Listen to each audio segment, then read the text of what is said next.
1B, stand by. Yeah. Yacht, stand. Yeah, Take it. take it and midfield. Just go Take right it. now. Take Go to it. camera One. 3. Can 3. you Go to the gate. Perfect. Just like that. I'll just go ahead. Yep. Graphics 2 is going to be up for the first. Okay. Like it. Go Go right there. Go to camera 3. Go. Yep. Go to the gate. Perfect. Just like that. No music. I'm going to hand to Q. Sophie. Wait for it. Wait for it.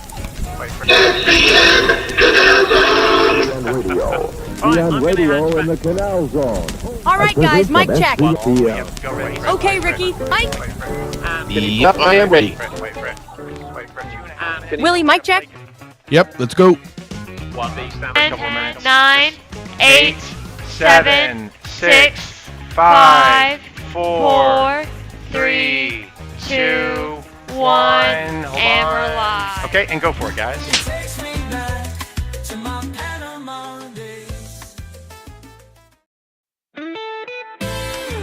Oops. There we go. You want to go on a roll on a repeat there, man. But happy Friday, guys. It's 8 p.m. Eastern time. It is 5 p.m. Pacific time. It is still 7 p.m. Canal Zone time. I imagine we're getting around the corner here to change that with the daylight time changing. But for now, it is 7 p.m. Canal Zone time. But welcome, everybody. Happy Friday to the Canal Zone. Love to kick off our weekend with you guys. Ricky, how's it going, man? Happy Friday. Guys, like Willie said, we love kicking off our weekends with you guys. Welcome all to our weekly happy hour at the Balboa Yacht Club. Cheers, everybody. Let's get this ball rolling. Salute. Absolutely. Look at this. Salute, I'm laughing. as I've you got know. a Panama beer bottle, but you can't see it because of the green screen. He does have a Panama beer bottle. As you know, I'm Ricky Royo. To my left, Willie Benninghoff. Both of us born and raised in the Canal Zone. Both our dads, Canal Zone Police. So, guys, this is a weekly podcast that Willie and I put on every Friday night at the same time, same hour. And we put on this podcast, guys, to take you down Canal Zone memory lane, as well as we bring up on, like we are tonight, a Canal Zone historian to talk about Canal Zone history. And tonight we got a good show for you guys, Willie. Yeah, no, it's a great show. Listen, the first of the month is always a great show. Dave Dahlstrom joins us. He's our Canal Zone historian. And, it's something we've done every month now for quite a while. And every month you walk out of it going, I didn't know that, man. Yeah, And so exactly. it's fantastic. I mean, everything about this show is that nostalgia of going back to the Canal Zone. And we realize that so much of what we grew up around and took for granted that we didn't really know what was there and how special it was. And so it's great to have Dave always come on and tell, Dave has his own family has a really long history in the Canal Zone as well. So it really is a passion on his end of a true Zonian historian, not in somebody every that was way, shape, or raised form. in Michigan and read a bunch of books. you know. No kidding. Yeah. But So that's a lot of fun. It's, again, first of the month, we always like to do that. And, but other things going on, of course, we're, a lot going on in the zone here. We are now in October. It is October 1st, which, of course, it's the fall season as well. A lot of good stuff in the pipeline for this month on our show. Next week, of course, we're finally going to have James Slater on, right? A great songwriter, very accomplished country music songwriter, and, of course, a Zonian. Zonian. With the band Hey, Viva. for Viva, one of the Yes. biggest bands ever in the Canal Zone. That's my opinion. I mean, Exactly. That's going to be a cool show. And then the following week, Cassie Sprague's going to join us with Panama Arts and of course all of Al Sprague's great art. Yeah, see what he's up to. Of course, see what's going on with their art, and of course what they're going to have as far as specials for the holidays, and of course going down to Panama for the Canal Zone reunion. So she'll be talking about that stuff as well. And then this one's still in the works. We haven't written it in stone yet, but hopefully the 23rd of October, we're going to have some folks from the Clayton Cowboys. Oh, right on. Love those guys. Yeah, they were in the I think it was in the Fort Clayton Facebook group a couple of weeks ago. There was some chatter there about football or whatever, and so I messaged him and I was like, hey, we've got this Canal Zone show that we just kind of reminisce about our days back in the zone, and we had somebody from Howard Air Force Base just recently. We'd love to have somebody from from Clayton, especially talking, football, because you guys were a big Mhm. rival of ours. And he's like, You yeah, know he's what? got some friends. Yeah, those guys were always like nice to us. They weren't like mean rivals like Howard Eagles. Those guys wanted to kill us before like at Corona the week Yeah, Howard seemed of like they our had some kind of games. a chip on their shoulder or something. I don't know what Yeah, it was, it was Maybe something about from Howard, but that West Bank or something, but Clayton guys, they were always cool. But Howard guys, oh man, I always remember there's always there was always drama the week before the game, Right. always I with do Howard. remember that. That's true. Albrook was okay, because a lot of the guys on Albrook a lot of times were our friends from the zone because of the way the They're boundaries, out from Diablo. That Diablo team and was Los from Rios, Diablo. Yeah. Los Rios, even Gamboa to a certain extent. So Albrook was a little bit of a hybrid kind of team. Some of those guys played also in Clayton, but not to the same extent. It seems like Albrook was more Yeah, the Clayton had the Paraiso guys and they some did. Gamboa guys because I remember the Fays played for the Clayton Cowboys.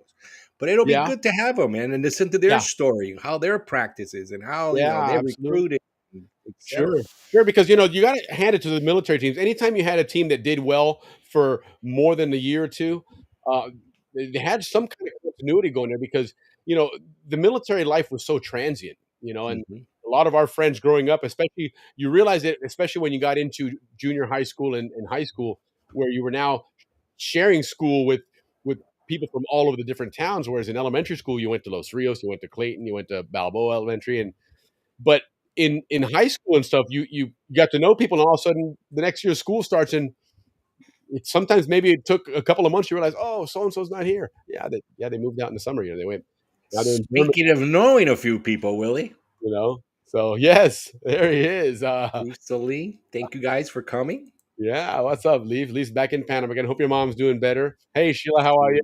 My dad Sheila, and I hi were Sheila. talking about police, and he thinks he knew your dad.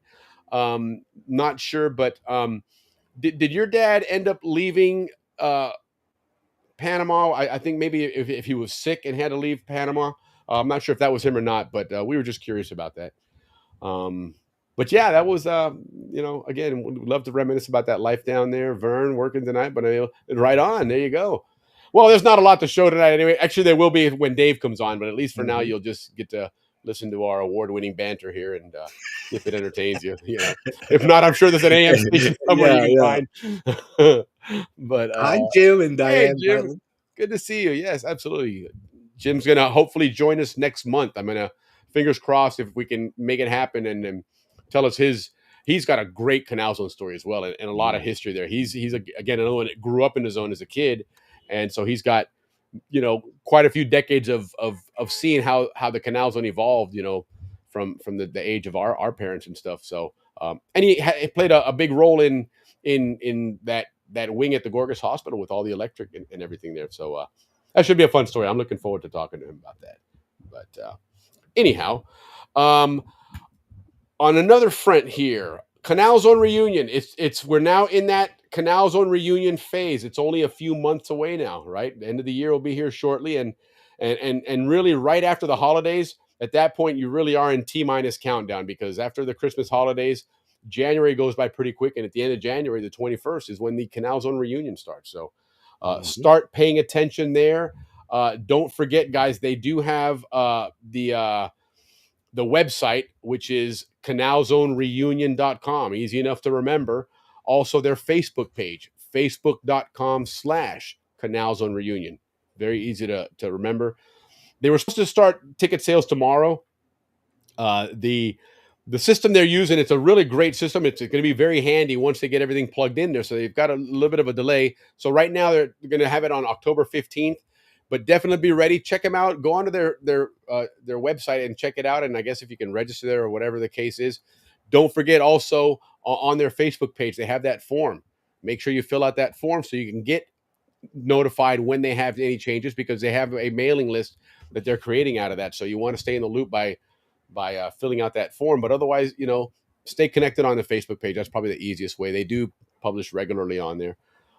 Again, that reunion is a experience type reunion where you're going to go and do a lot of different activities, not stay in the hotel and congregate, which again is another different kind of reunion. Both fantastic reunions, but this one is, you're going for many of us. It's going back to the Canal Zone, maybe for the first time since it was the Canal Zone, and some of the activities they have include taking the train ride all the way to the Atlantic side and coming back. Interesting thing, you catch it in Corzall, right? Remember by the PX and stuff, that's where the main train station is now. All that area where we played baseball, the ball fields where we as Rams practice football, all that is part of the big giant port complex. There's just a big container fields out there and stuff. So the Panama Railroad itself, we learned this several months ago when Nodia Garcia joined us.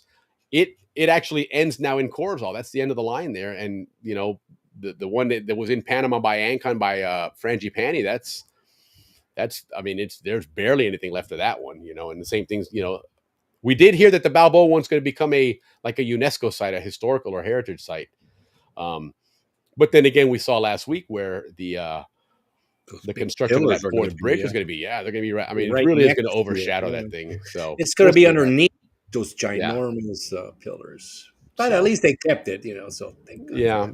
So, but anyhow, that's what's going to be going on in that reunion. There's going to be, of course, some canal transit on a boat with I believe it's with Sea Panama and Andrew Eftimitis. I'm not sure. I don't want to step on toes. I think there's several of them, Willie. But probably. But that should be really fun. A lot of us, myself included, I never paddled in the Cayuca race. So my only experience of seeing the Panama Canal up close was one in the visitor center there in Miraflores. Although I do remember one year the Los Angeles Rams cheerleaders came down to the Canal Zone, and this is after the treaty had started, when my dad had moved over to graphics branch. So he was the one that got the assignment to go and because they did a lot of the photographer spillway and all that stuff. And I remember him coming and pick me up. I think I was in St. Mary's at the time, or maybe Corundu, but he's like, "Come on, the Rams cheerleaders, the Los Angeles Rams cheerleaders." Was Shirley there? No, just kidding. As a matter of fact, she was.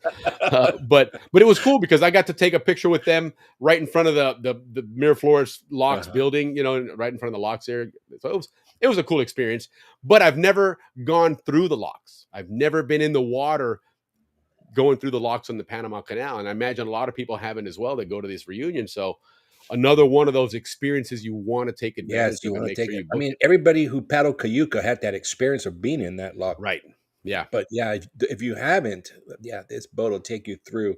And it is an experience, going up and down and seeing that wall either rise or fall. Sure. It is quite the experience. Yeah. So definitely take advantage of it. And again, all of these will go on sale on the 15th of October, but get yourself registered through those forms and follow the Facebook page so that when they do, put those changes, you get the notification, you go and check it out and make sure you get registered, because they are limited in space, right? Other than the train one, which obviously holds a lot of people, but the rest of them, they are limited in space, and you're going to probably want to go with a group of friends, and don't be the odd one out because you didn't hear about it. And if you didn't, it's not from this show, that's for sure. Don't blame us. But and don't forget, if you're going down there, going into the Panamanian tourism website and apply for that $500 digital coupon. Yes, certainly. Great call, because listen, that's something that Panama's doing now to spur more tourism to Panama. They've got, Copa Airlines has done a wonderful job of creating just a massive network with everything feeds to Panama, but it's just become a transfer point. It's become a point that you connect to another flight to go somewhere else. And Panama and Copa Airlines have said, hey, let's figure something out. People are coming here. How do we get them to stay here, even if just for a few days? Yeah. So they've come up with this. Get that coupon.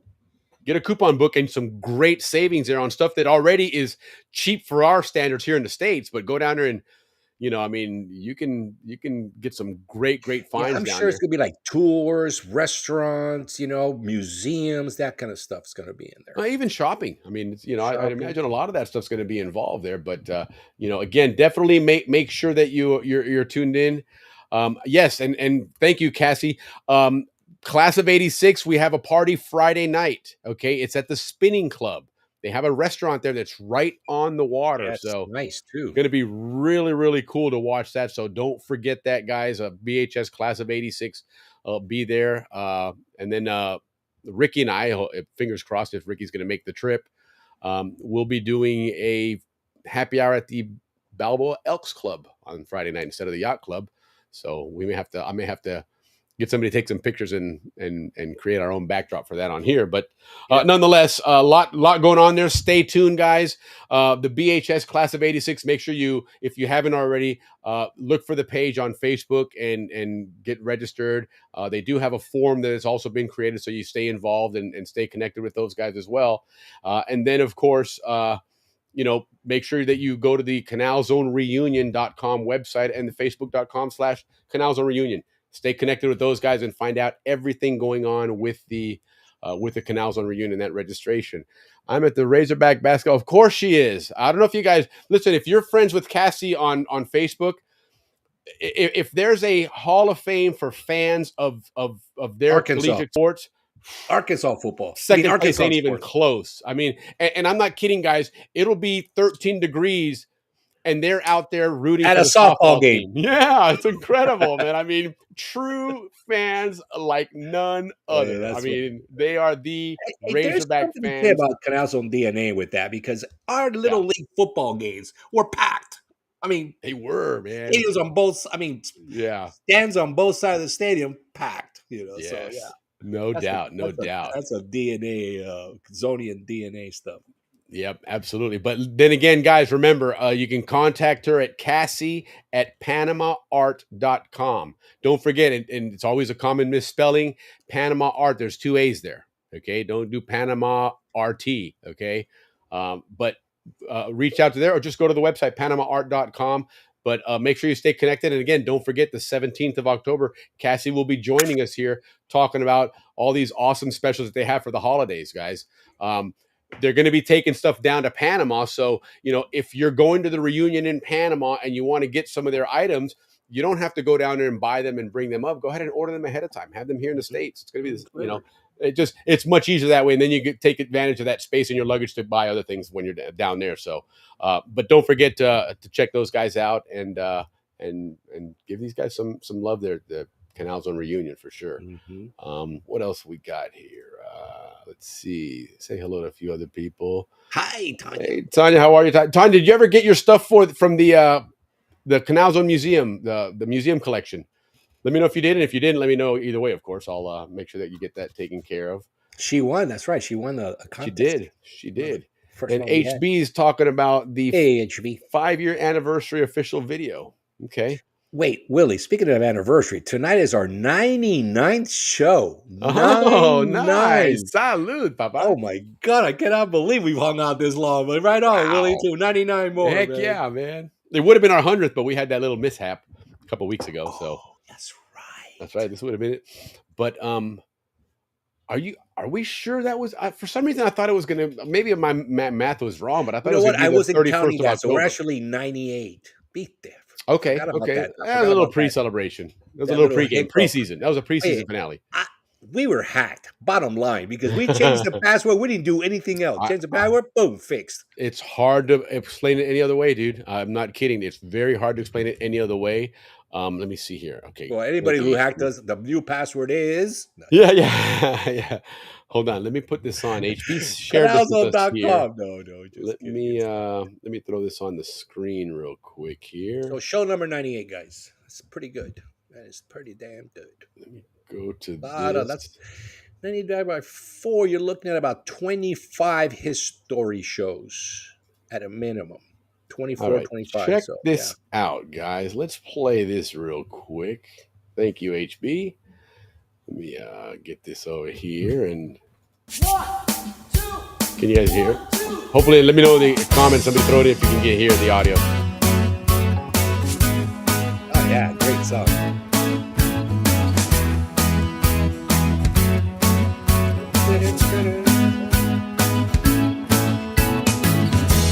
I gotta get up, get out, get somewhere.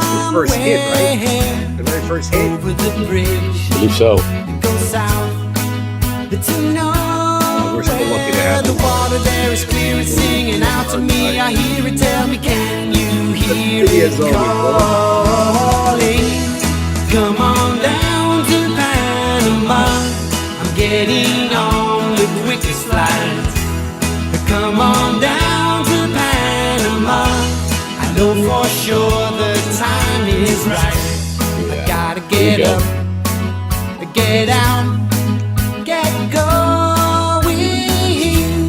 Taking a risk, taking a chance, not knowing. I'll go down so I can see it will be better. Probably I've got Very to nice. stop my Yep, there's that Panama Road tour. Look at that. That's a lot of people, man. That's so cool. Look at that.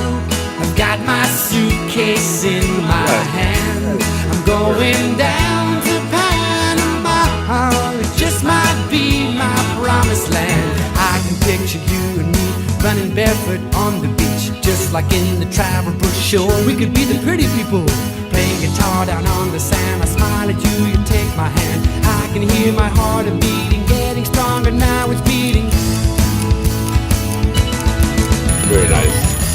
I gotta wake up, drink something stimulating. Look at that. Look at the clock, I'm running late, so frustrated. Oh, there's Coach Vince. I've got to That was quit cool. procrastinating, get my Canal House. tickets That's now the Yacht Club. It's motivated. Canal House. My alarm keeps ringing. I'm going down to Panama. I'm walking through the looking glass. Go.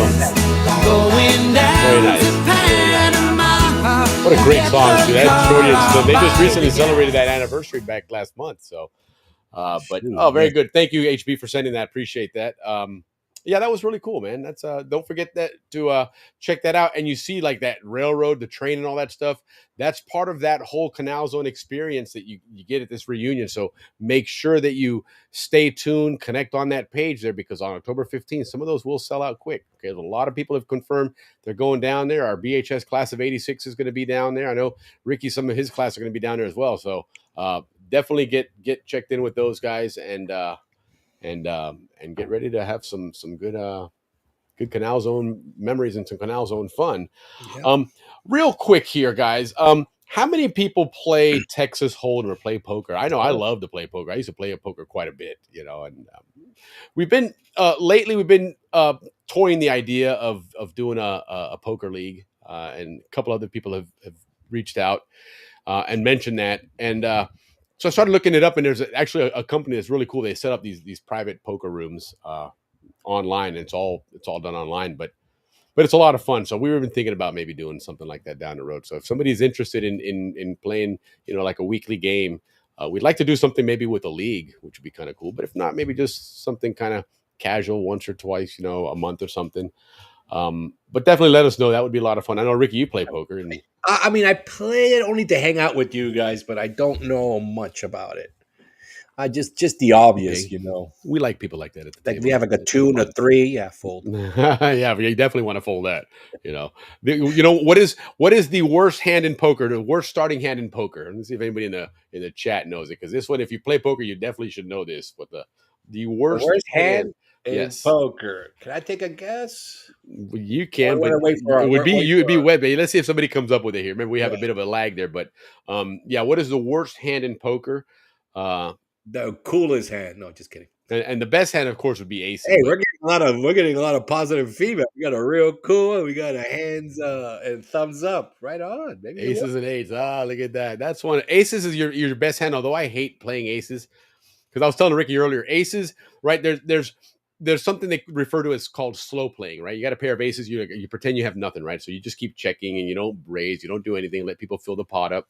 But inevitably, when it comes down to the showdown, now there's 5 cards. You got your aces. You put them down, and somebody's got like trip fours or something, and they beat you for being foolish, and so they call that slow playing. So if you don't slow play and you bet your aces to try and get some money in there, it's always my luck that people just end up folding. So either way, aces don't seem to work a lot for me. I love kings. I'm a fan of pair of kings. That's my favorite hand is a pair of kings. I like playing. I'll usually, even if somebody keeps raising, I think they probably got aces. I'll still try my kings. I think it's gonna be a good idea, Willie. I hope it works out. It should be fun. Join. By the way, though, the worst starting hand in poker is a 7-2 or 7 deuce, what they call offsuit. It had to be a different suit. That mathematically has the worst chance of winning is if you have those two. Got it. So But there you go, guys. So anyhow, let me know if you guys are interested in joining. I think it would be a lot of fun to have like maybe like a Tuesday night or something. Have a weekly poker night for a couple hours. It's Yeah, and fun, it's man. live, so we can all chit chat with each other. And Yes, yeah.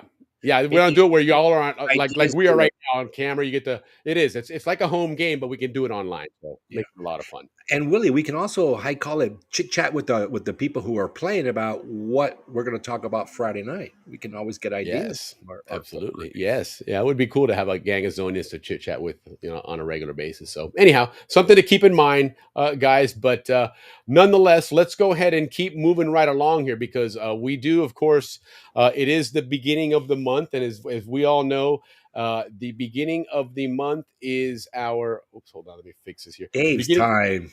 it is. It's our history in the Canal Zone time, and so we definitely want to get our Canal Zone historian out here. Let me just work on something here. I forgot to get the screen set up here, but our topic tonight is going to be very interesting. It kind of not really came out of the blue, but when Dave let me know last week about it, I didn't expect that.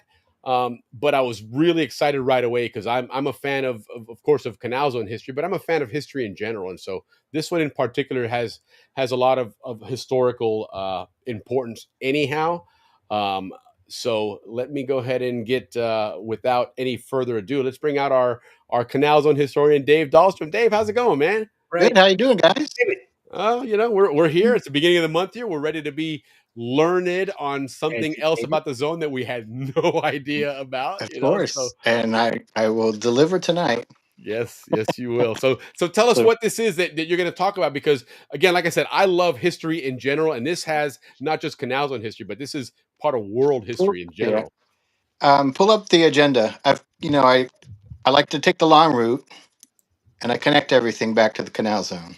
Let me go ahead and But part of it, some of it I've talked about it before. You have to know the context of what's going on around you certainly, and why things were the way they were. Sometimes you look at them independently, and you're just like, "That's just crazy." yeah, But then when you know what's going on, that was the reality. That was yeah, their reality. So they had to make do with what they had, sure, and it made sense for them at the time. And we can yeah, no second kidding. guess some of this stuff. But tonight, go on to the agenda. Okay, So first, I'm going to start off with the what I am. What am I? And I put this in actually today. I learned about it this morning, so I added it to my presentation. And then I'm going to go back. We had a show on August 15th, and we did a lot of the opening of the Panama Canal, and we used the Kahoot. It didn't really let me talk about all the things I wanted to talk about. right, So I'm going to do a little bit of an update on that, cool, a little more detail because I think it's really important. It's things that I didn't really know, right, and so hopefully you didn't know about them either, and you'll learn about them. yeah, absolutely. That's typically the So case here at the beginning of the month. what's that? I said it's typically the case at the beginning of the Yeah, month. It's well, something we didn't know yeah. about and we Yeah. learn. And then, sometimes after I do a presentation, I'm doing research and I'll find something that doesn't necessarily contradict, but it expands on what I presented. And so I always, wish I could go back and Right. redo some of it because like I've always said, you read The Path Between the Seas, you get one, it's a big book, you get a lot of story, but you only get the tip of the iceberg. You Right. can't know everything. And there's just so much, so Sure. much. Sure. Then I'm gonna just do I think I might have already done this before, but I'm gonna do it again in case I didn't. Just an update on famous Zonians because Halloween is coming up soon. Then since this is October, we've talked about this before, but I'm going to do a little bit of history back on the Balboa Dike. It Nice. was blown up on the 10th of October in Oh wow. 1913. Right on. And then I'm going to do a Where Am I? Okay. And then the main presentation is going what I'm calling Canal Zone in World War II-ish. Okay. Right on. Basically, from the 30s to 1945. Okay. And actually, the war ended in August of 1945, and we're going to be talking about World War II action up until about October of 1945. How about that? All right. So And then I'm going to talk about the planned attack on the Panama Canal, which was called Operation Clear Sky Storm. Mm-hmm. Have you ever heard of that? Interesting. Never heard that. Never heard that. All right. Mm-mm. So that's going to be my show. So let's get started. I got a lot to do. All right, let's do it. All right. So famous Zonians.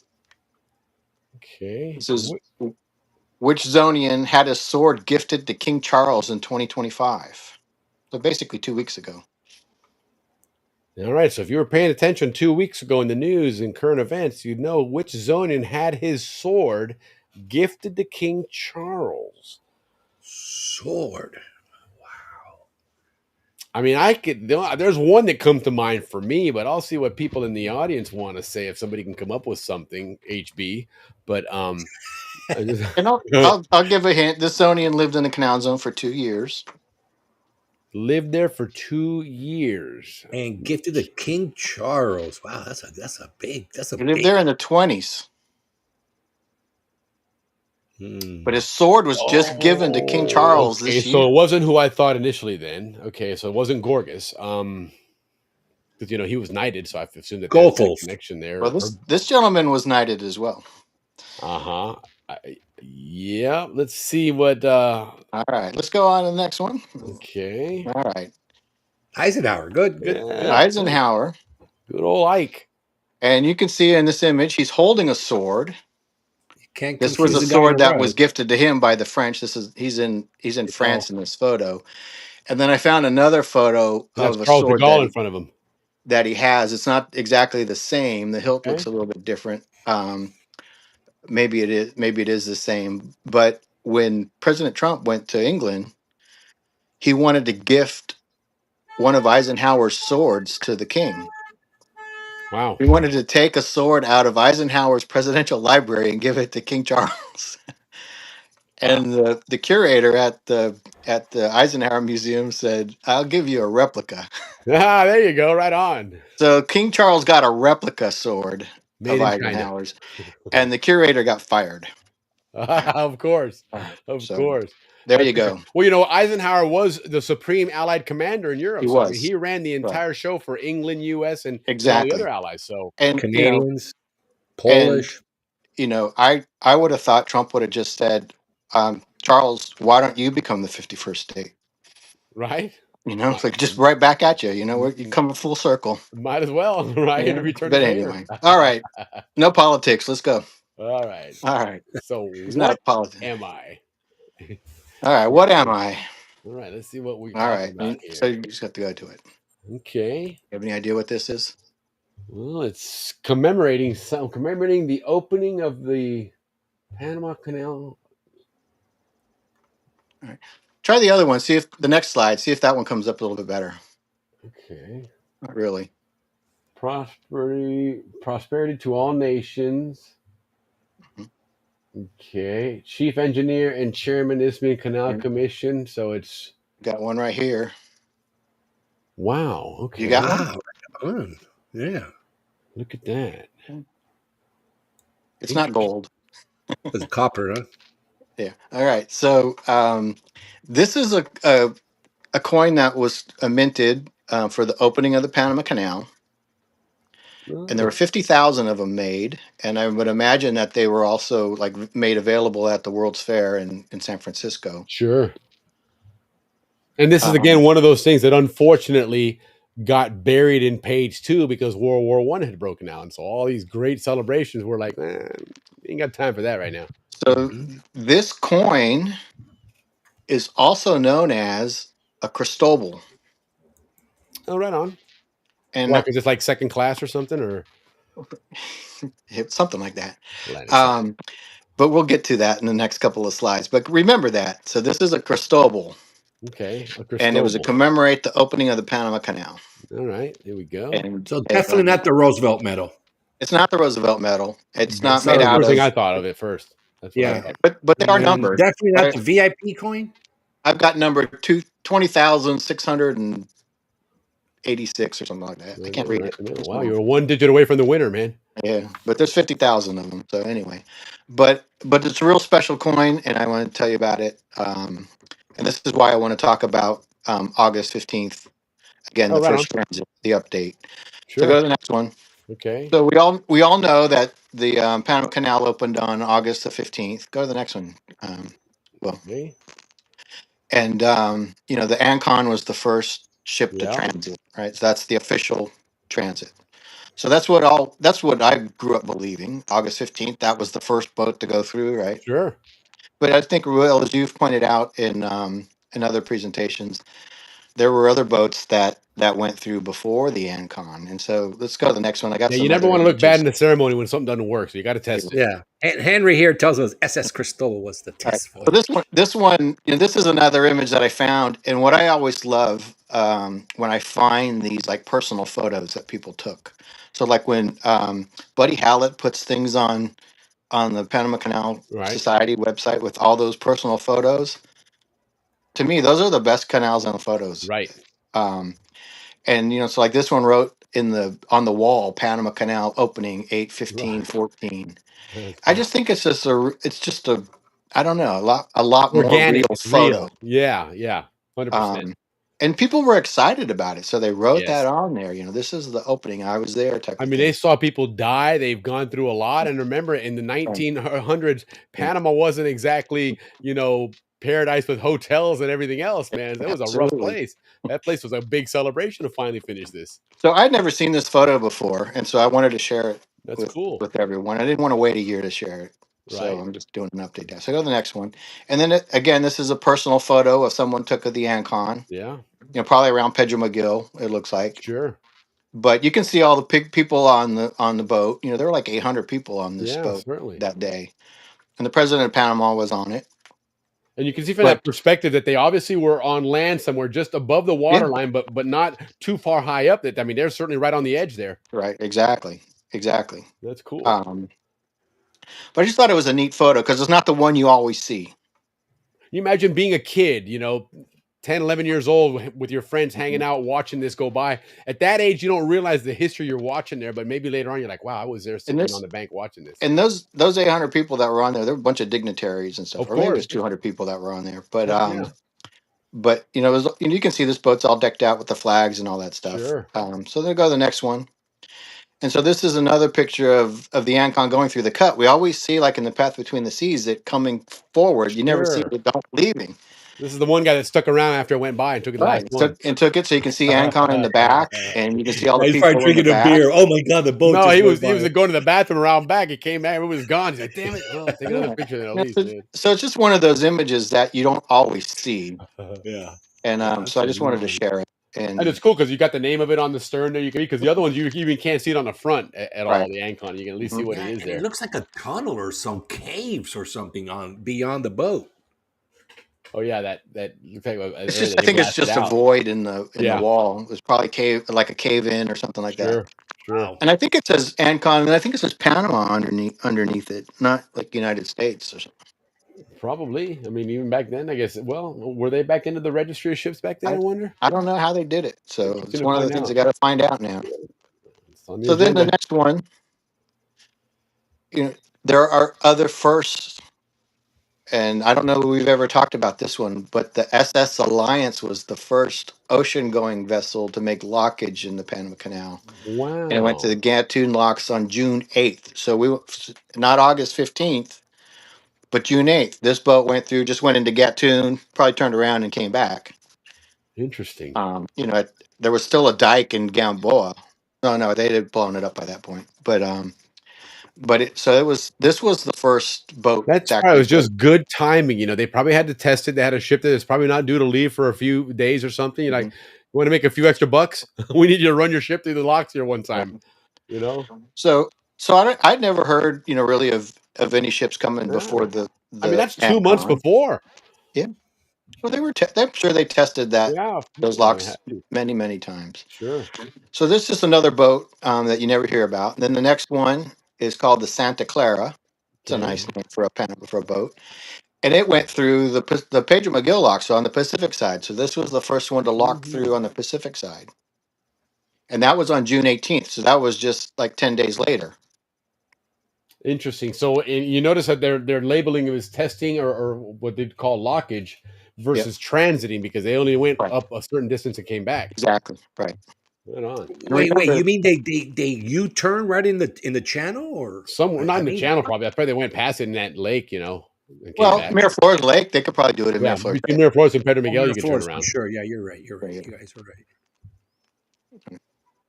So the next one. So this is what we've talked about before. That Right. on the third, that the Cristobal, which looks exactly like the Ancon, Yeah, no kidding. was the first passenger vessel to cross the whole So we Panama were wrong Canal. thinking the Cristobal was the one when some others had already started going through. Not Yeah. all the So way the through though. August 3rd, so the Cristobal beat the Ancon going through the whole canal, Of course, oh, the Atlantic side but always it was beating us. unofficial, right? Well, and interesting trivia for you guys to know that was the last Cristobal win in the Canal Zone No, it afterwards. wasn't. Willie, you're so mean. Uh, By the way, we have a new channel, Channel 10, for all the Cristobal. Yes. Speaking of Cristobal, we do so, Channel 8 Fort Clayton, Channel 10 Fort Davis. That's all right. right. So let's go to the next slide. And this is from the canal record. And basically, in summary, it says that in anticipation of the opening of the canal to traffic on August 15th, it's directed by the Secretary of War, which was um, Garfield, Grant. No, what was his name? I can't remember what his name was. Secretary of War. Wow. He became president after Roosevelt. Who was that? I can't remember. It was not Uh, Taft, was it? Was it yeah, Taft? Okay. Taft. Mhm. To do a test voyage from Cristobal to Balboa on Monday, August the 3rd. So that is the Cristobal. That's what we're Well, reading there you about. go. That's And then it. it says that it's a sister ship of the Ancon, which is an official opening voyage will be made on August 15th. Then it ends, the last paragraph says, it is expected to operate the Advance, that's the SS Advance, through the canal on Sunday, August 9th. Applications for passage by old employees will be received at the office of the governor. So when the Cristobal went through, Goethals invited. Basically, it was the Society of Chagres. It was the Okay. Canal Roosevelt holders that had at least 2 years, Oh wow. or two bars, Two 4 years. bars. 4 years. Right, right. They were invited to be on that ship. So the Cristobal not only was the first, but go to the next one. Go to the next slide. This is I forget the gentleman's name, but this is kind of like a memoir that this guy Mm. wrote. That Colonel Goethals had never been through the canal, and one of his most remarkable facts concerning the opening is that he saw that the old canal men were the first ship that made the passage, And rightly so. and it said they called them test voyages. And something tells me that these test voyages were made for the purpose of giving the real canal builders the first chance. Very cool. And he said, I could find out tomorrow, because he was going on a trip with Goethals the next day, whether this is true, simply by asking him, but he might say no, and I'd rather think that he did this. At any rate, the first Nice. voyage for the purpose of this chronicle will not be the official one, but the test trip made by the Cristobal on August 3rd. So so it wasn't necessarily well known Right. why, but basically they let the canal workers be on that Cristobal. And the rumor is that the commemorative coins were on the Cristobal on the 3rd of August in the Oh, hold. So this interesting. ship, I mean, this coin Was on went the first was on voyage. that Cristobal. So that image that we just saw of the Cristobal, this was on that ship, and that's why That's it's called the awesome. Cristobal. Ah, there you go. That's the connection. That's the connection. Yeah. All right. So, but you can also, Imagine in that. the article, it said that on the 9th, there was going to be a boat called the Sure. Alliance, right? So go to the next one. Yeah, and I mean, can you imagine that sensation of you having worked on the canal and then be able to ride on it and it works? It just what a sense of accomplishment to be able to experience it yourself first, So this, I've got some pictures of the Cristobal that we don't always see. And this one was, I guess, Mickey Fitzgerald. I guess he's not the photographer, but he was the owner of this. These were from the Canal Museum, Panama Canal Museum. And I always have to Oh, thank, Panama Canal Museum, Canal Zone Images, Old School Panama, all these people that post their images and stuff. yeah. I couldn't do this without all that stuff. And when I go looking for information, it always pops up. Yeah, 100%. So I want to give them credit. You got to go look at their stuff. There's so much incredible stuff out there. Yeah, no kidding. And so thank you all for posting that and letting me steal it. But I don't. They're not my photos. So Yeah, we're just borrowing them for the show. educational purposes. I think that's the Yeah, that's it. 100%. And this is that image. You can see all the men on the boat, and those are all canal workers. Yeah. And they're probably having a time in their lives there. I was going to say, I bet there's a band there, a bar there. Well, and the funny thing is, they're probably explaining to each other all I the did stuff this. that works on there, even though they all know about it. Hey, there's the rivet you there it missed. goes. That's what yeah, that's what he's doing. He's critiquing. Come on, man, you can do a better job than that. All right, let's go to the next one. Oh, there it is without the wording in front of it. Yeah, that's cool. It's a little bit lower too. It's like it must be getting ready to empty out of that chamber. Could be. Yeah. So just some more images of it. That you don't always see, but so I just thought I'd throw it in there so that if you want to go look, you can find various images of the Cristobal. The next this is one, Virgin Canal Zone here, man. Yeah, exactly. Very beginning of the Canal Zone. It's not even opened yet, right? So, and then this image, you can see all of the people on the ship. Look at them all. Every deck is crowded, and they're all probably Roosevelt holders, right?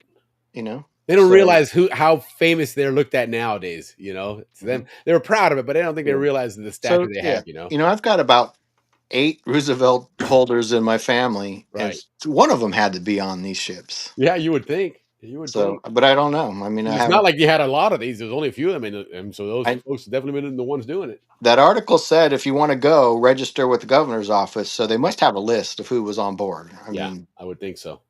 So all right, go to the next one.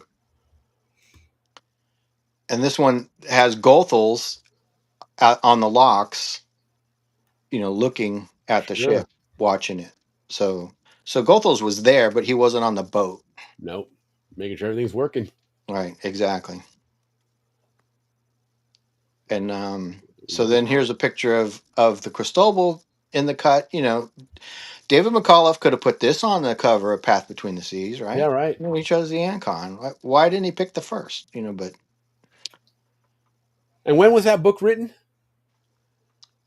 That came out in the 70s. Okay, and you had access to information. Right. And this image, actually, if you look closely, it says August 4th on it. So this is the Cristobal on its way back the next day. So this is northbound. Okay. So not only was the Cristobal the first to transit the canal going south, it was the first to go north. It was the first and the second. It's got the gold and the silver medal. But the Cristobal did get shortchanged. Sure did. It docked in Balboa.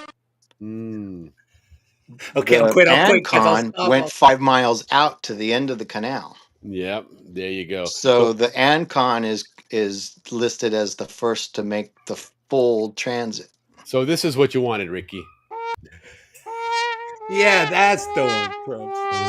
After all that work, and all of a sudden Ancon comes in going, "Hey, we're the winner. We're the champ." So then here's another one of the Cristobal going through. And so, Will, you had mentioned that someone was on the bank taking that picture. Well, you can see all the people in that barge. Yeah, no kidding. So they probably were not just on the bank, but they might have been on a boat.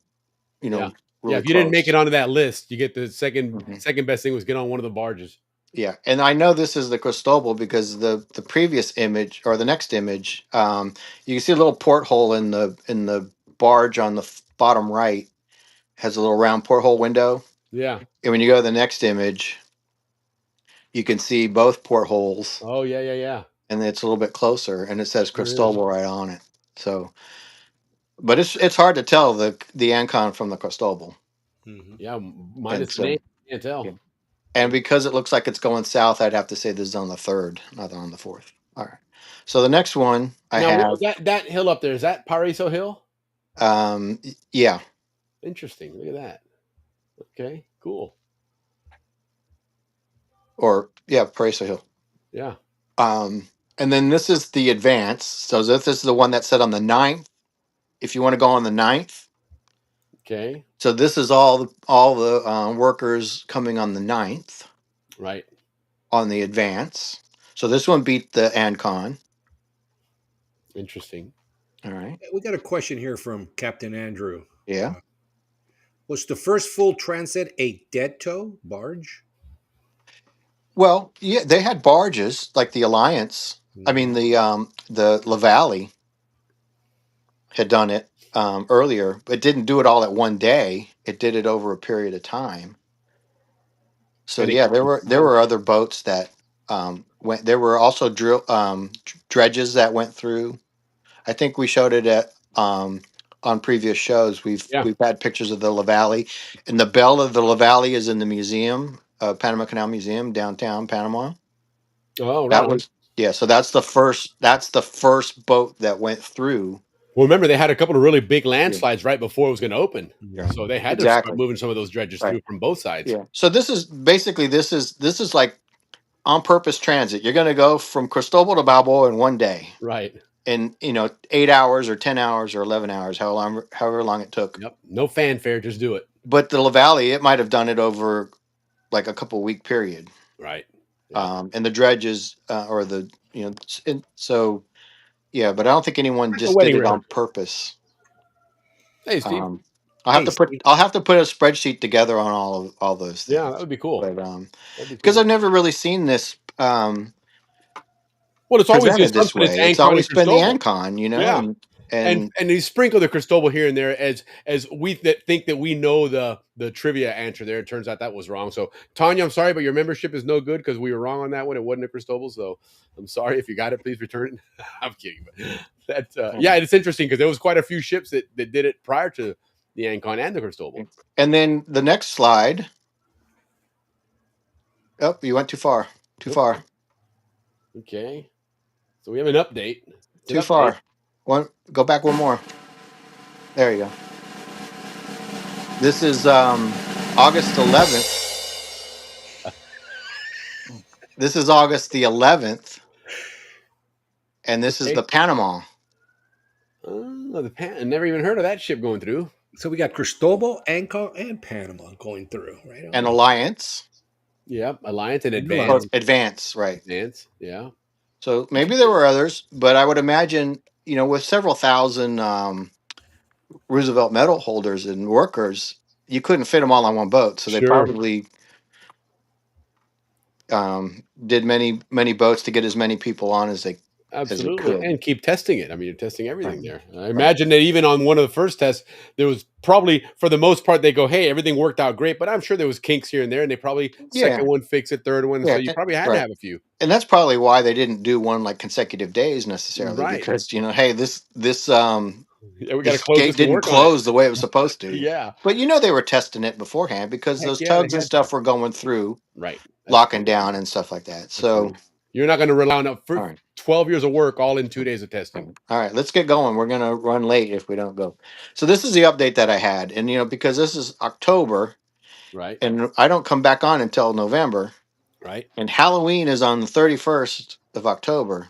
right. So I want to do an update because we did a famous Zonian before, and Yes, there we was a neighbor of mine that did a horror movie, Yes. and Woodruff. go to the next one. And it was the movie was called The Fun House. Yeah. And so this is Largo Woodruff. She's the one in the center, wearing the purple there. Yeah. But this was a pretty scary movie for the day. Yes, it was.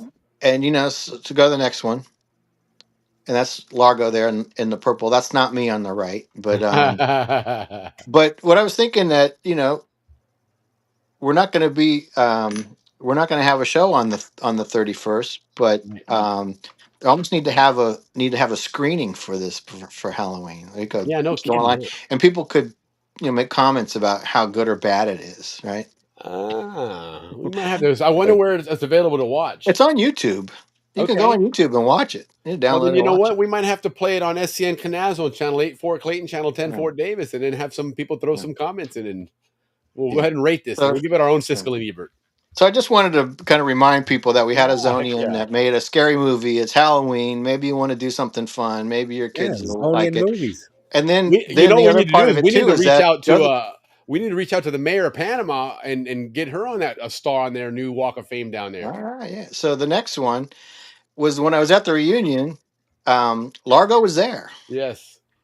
I hadn't seen her in 50 years because I Oh, was right only like on. 9 years old when she So lived next door beautiful. to me. Yeah, I love it. She's a little bit older than me, and so I saw her there, and I told her that we had talked about her on your show and stuff, Oh, that's awesome. and she didn't put a restraining order on me. So There you go. Then so you got the green light, brother. all right, so Oh, very she good. probably didn't know who I was, but Who is this the heck. crazy fan? All right, so I just wanted to give an update on it.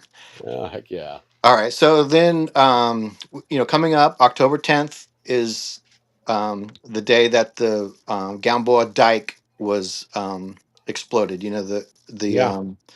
the Chagres River took a bend at Yeah. Balboa and went north, and then they made the cut going to Balboa, and they put in a berm. Basically, ended up being a dike. Sure. When they were digging it, it wasn't a dike. It was probably well open, and then right before they were going to flood it, they built a dike, a dam, earthen dam. Let's go to the next one. Yeah, and real quick before we move on, I just wanted to put something up on the screen here that Vern just threw up there real quick. Hold on, Ricky. That the Cristobal in 1914 we just talked about, and then in 1979, at the end of the American era of the Canal Zone, or the beginning of the end, I guess you could call it. The second Cristobal went through, so it's kind of fitting that it would start and finish when it was all pure Canal Zone before it became Yeah. Panama Canal Company and Commission and all that stuff. That the Cristobal played a role at the beginning and the end. The other interesting thing that I read is on the 25th anniversary, the Ancon went through again. They had How about that? They had the president of Panama and others got on the boat, and they did it again. Very cool. Very cool. Hey, and then Jim's chiming in. And finally found you. Largo was in our class. Yeah, right on. Yeah. Yeah. So they were having their class reunion and I Yeah. so I know who that is. I mean, I recognize her from 50 years back, but her father was a teacher at Corundu. He taught band class. He taught me how to play the trombone. Her mom, Yeah, me they the lived drum. next door, and she taught piano, so I had to take piano. I still Right can't on. play it, but he loved to fish. That's all I know. Cool, But man. the next one. This is Gothel's in the center, and they're standing on the dike at Gamboa. You can see the Gamboa Bridge, so that's looking north Okay. up. And then Paraiso would be to your right, and then going, to where Gorgona was, and all that stuff would be on the left. But they're standing on this dike, and you can see all these. Oh, of course. I didn't realize what you were saying there. Yeah, they're standing on the dike. I'm thinking, wait a minute, you sure about that? But yes, that's right. So they're looking up this Chagres River. It would be flowing away from them. Well, yeah, the Chagres River would be flowing. Well, I guess it From their flows back to their front. right. So they're looking towards the west bank. Mm-hmm. Yes, correct. And you can see all these like holes. That's where they were putting dynamite and stuff in. Oh, right on. And so that last guy on the end there, to his left, is the entrance to Culebra Cut. Yep. But it's all dirt and stuff because that's what the Right. dike was there to allow the Well, the construction. Culebra Cut was on the right side. I thought it was No. between. Oh, it was after Gamboa. Well, Right. it's between Paraiso and Gamboa. Yeah, Culebra Cut's in between, right? Yeah. So it would be to his left there. To his left. The guy that's facing you on the end there. The guy with the tie, the very With prominent the short tie, yeah. Yeah. No, it's gonna. Well, I mean, Culebra, if he's facing us to his left, if he points but his, to the left, I guess so. I'm thinking, yeah, because I'm the other way. because we're Right, facing exactly. the other way. Right. Exactly. So when he looks down there is the entrance to the Culebra Cut. Well, we got some other photos that might show that a little bit better. But I just wanted you to know that Goethals was there watching this. This is a big event happening. The next one, you can see a little bit more of the dike. Oh yeah. This is the guy that probably took the picture. I think this is Red Hallen, and he's the one that took all those famous Canal Zone. Oh yeah. Things that we see. Sure. I believe this is who that is.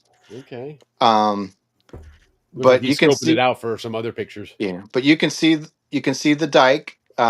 He's standing on it. Basically, it's crosses the whole canal. Hmm.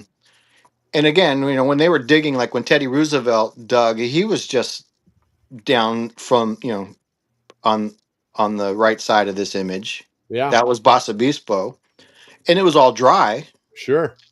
but then they had to flood it Right. eventually. So we got an image on that coming up. But the next image, and this one is from Canal Zone Images. They got a great website, all types of stuff. They got photos. It's like they must be AI because they've got all the shots. But you can see how this dike is crossing the canal Yeah. right there. And yet it's flooded on both sides, but obviously that's controlled, and they, let water in as they started doing Yeah, construction. because when the two steam shovels hit the Right. base, then they flooded it, and then they dredged out It the was rest of easier to the dredge it out when it was wet. right. So they Yeah. spent several months dredging after they did the dry stuff, and Yeah. then they had all those slides that they had to clear out. But they already Sure. had the dredges there. Right. The Right. dredges were there already, so they didn't not like they had to move them in. They probably had to do some of that, but you can see the dike how it blocked it. So even though there was water on both sides up until October 10th, you couldn't transit. Hmm. From Yeah. Right. coast to You got a coast. dike in the way. Right. All right. So let's go to the next one. And so this one you can see where they've turned on this. There's actually some movies online. You go on YouTube Yeah, I've seen and those. seen stills. So this one they crank the valve and the water starts flowing. So it was dry on the right side, Yeah. and they opened it up, and the Chagres River water went and filled up Miraflores Right. um and Pedro. I don't know how long that took. Probably a week or two. I would think. Right. Yeah, but that's how the water got in there. Is that And they I opened imagine it it's probably easier to do it and probably safer to control it that way as opposed to right. just blowing up a dike and then just having this mad All the rush of water water. rush, right? Yeah, so it wasn't like dry on one side, and Yeah. Okay. yeah, it was that's why they called it a dike, because then all of a sudden it's holding back the water. So Yeah. but um, I could probably go through the canal records and find actually when they installed that dike. Sure. Because at some point I'm sure the railroad was running on the bottom of that. They were Yeah. using Right. that as their highway. Yeah. Um, but again, they had these big valves that let the water in through the cut. So then the next one, um, the dike blows. You can see people, standing there watching it. And the interesting thing about this is that President Wilson was in Washington, D.C., and he pressed the button Right. in Washington, D.C. to to detonate this dynamite. And basically it was telegram, and it went by cable from DC to like Texas down, you know. That's amazing to think about the Get route there. that signal traveled before it Mhm. actually hit Panama. Yeah, I bet the Back in people there on the 1914. yeah, and the people there on the right, Willie, looks like they're going to get showered with a mud bath. Yeah, right? Yeah. All right, let's go to the next one. Okay. Oh, that's a good angle of it there. Now you can see what would become So Gamboa. so you can see looking towards Gamboa. There's no Gamboa there. Right? No kidding. The bridge is there. I do see the Whitlocks though. Yeah. And I you think can see you're how right. deep they were putting that dynamite in, because as that explosion takes place, even the water's lifting up underneath it. Yeah, So that wasn't sure. just the surface. That's from way Mhm. down there coming up. Yep. So I just thought those were cool pictures, and we Excellent need, pictures. and Excellent. this is a big thing. So go to the next one, and you can see it's an explosion. Yeah, no kidding, man. I mean, that's the 4th of July, isn't it? Yeah, for We sure. needed to Dude. have an October 10th down there, and then just bring Yeah. the army out and say, what's the biggest shell you've got? That's Let it it. go. It was target practice. Let's put a Chiva bus under there. Yeah. Heck Let it yeah. fly. But That's hilarious. Look at that. What a all right. great angle that is. And this one, I'm giving credit to Carlos Andata. He was a Panamanian photographer, and he took wonderful photos as well. If you Yeah, can right on. find his stuff, and I think Panama Old School put this up. They do a lot of his photos on there. Yeah. Great stuff. But you can see Gothel's motor car there in the bottom, Yeah. right? And everyone's back. Yeah, a you're in safe a good distance, football right? You field can at see least, if not nobody. more. Will Benninghal's not there. He's not running No, out ahead. heck no. No But way, man. And can you imagine and how loud that thing had to have been? yeah, I'm and sure they had a countdown. Otherwise, that would have been something else. and my grandmother told me that she was there as a baby. Wow. She was only a couple months old, but her parents wanted to go watch it. They lived right there. Well, they lived in Gorgona, but I think at this time Gorgona was flooded Sure. and they had moved to Empire. But she was there when this exploded. That's great, Her man. parents were there, and so I always look at these pictures to see if I can see like a lady holding a Yeah, baby. somebody holding a baby like, hey, there's Yeah, grandma. right. So who knows? Oh, that's awesome. All right, so go to the next one. All right, All right. So so where where am I? is this person? It's not a person. Where is this sign? Well, it's definitely not Balboa. Yeah, Um, but Panama Canal Zone, U.S. Army Recruiting Center. Where the heck is this? I'm trying to read the flag over there. It's on the end and in between the American flags. And wherever 39 It's got. Whitehall Street is, I mean, it's got to It's be a got. big, the New York City or something. Yeah, if you can zoom in on the images, it's got like bohíos, and Yeah. it's got there's a ship transiting through the canal, and I think one of them is like an artillery gun. Yeah, no, it won't let me All zoom in. right, so go to the next one. That's cool. It's Yeah. New York City. 39 Whitehall Street is in New York City. Okay. So, you know, they were using Panama Canal as a recruiting tool. You know, Amazing. it's like, hey, of Mhm. all the places to put on a recruiting, Panama Canal Yeah, who would have thought, in huh? New York City, not In Times New York Square City, you can get a necessarily, Zonian from New York City. but there you go. Panama Canal is Oh, I love it. out in there. So that's where it's like, where am I? Because I've never seen anything like that. Yeah, no kidding. But I know when my dad was in the service, they they go out of basic, and it's like, okay, where are you going to go? And I guess they give you like a list of potential Right. places to go. And he said one of the places was Panama Canal, and he's like, that sounds fun. And he got it, and he's like, everyone in his class was like, can I trade? Oh, nice. Look Can at I that. trade? Can I trade? And he came down in January of like 1952 or so. Well, this was still one of those eras in America where America was still that coming out party, becoming a Yeah. global player. And so that Panama Canal was probably celebrated quite a bit in newsreels Mhm. and stuff in the US. And so the thought of the Panama Canal then was like, wow, this is that place where all these heroes were Mhm. that Right. that built America out there, Right. That's cool, Yeah. man. So go on the next one. So this one I'm calling it Canal Zone World War II ish, and I'm going to call it amplification because Okay. they called the widening of the canal amplification, and what Okay. I'm saying is that during this time, the World War was amplifying. There was a Okay. 1939, 1933, the Nazis started taking power. Sure. 1939, the war was starting. Okay. U.S. was neutral until later, and things started escalating, and Sure. and military operations in the canal started escalating with that. Okay. So that's the story I'm going to tell, and lead up to the end. Right All on. right. So go to the next one. So even from the beginning, this is a book that was written in 1914, and they already had these. Can the Panama Canal be destroyed Right. from the air? And you Mhm. see this guy in this plane, with a bomb. He's going to Yeah. bomb the Love Panama that. Canal. So it's always been on the mind of Sure. folks that just bomb it and it's done, right? It's Right. done. Yeah, no, the Japanese planned to bomb the canal and Pearl Harbor at the same time, but of Yeah. course Look at this guy, man. they couldn't So, figure out Boy, I a wish we had somebody who would plan. come on no, our show and tell us about that. That would be awesome. but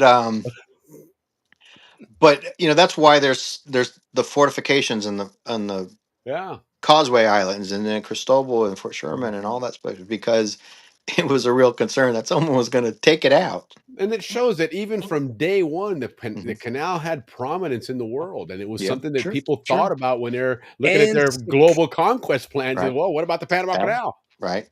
Exactly. So it's, it canal protection, military, basically it was a military canal when it Yeah, was first because they needed to get the ships from Mhm. East Coast to West Coast or Atlantic to Pacific certainly. um, soon. And then, commerce was like, hey, if we said we're going to build a war machine, people are going to say no. But if we said we're going to do it for commerce and economic development, you I'm know, all in. I'm all in. Yeah. So, but then we can get both. Yeah, yeah. Kill two But, birds with one stone. a general built the canal, right? I Yeah, mean, and exactly. Goethals never wore a uniform. Can you Interesting, imagine that? Interesting. Hmm. So, especially overseas. I mean, for a military man, that's Yeah, just it's seems unheard like of. very, very, very, It seems like it's breaking protocol. yeah. You would think, but hey, So, all right. So go to the next one. So this is a movie flyer, 1942, and Canal Zone, and look, you can see the airplanes and they're going to attack the canal and all that stuff, right? I mean, it's yeah, yeah. Oh, I'm gonna have to look this is that one up. so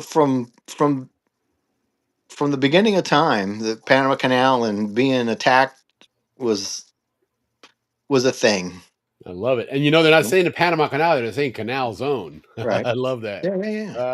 That's And it great. says scorching the skies over the world's most dangerous powder keg. Yes, indeed. The whole So we world's live. watching. Hey, let's go live in the world's most dangerous powder keg. Yeah, I'm like, right. hell no, I'm going to Gaza. Yeah, Yeah, right. This is the target here. Target zero. it's like, yeah. So, but that's so people. It was a dangerous place. I mean, we Yeah, think it's paradise, but other people like, yeah. If a I gotta war live. war breaks out, The that's when it's going to bugs. get hit. Okay, let's go on to the next one. So, they had defense plans. Way back when too, Yeah, and so when we talked about all those defense sites that the U.S. had, looking for German submarines and stuff, they had plans that said this is the most likely places, the primary and secondary places where like land invasions would happen or could happen. These weren't invasion plans by the U.S. These were where an enemy would likely go. So where do we need to have defenses? And then they have these circles about in defense areas. Like basically it's the ranges of those cannons and stuff that they had. How far they needed to be able to sure. protect from um, probably they knew the range of guns on a ship, how far out you know it could be before it could reach the shore, and then how far the planes had to go out and do reconnaissance and those types of things. So um, this is World War II era where they're looking at how do we defend this place, and that's basically half the Panama right there that Yeah, they no had kidding. to defend. All right, so next Wow, one. that's fascinating. What a great map. This one was for you, Will.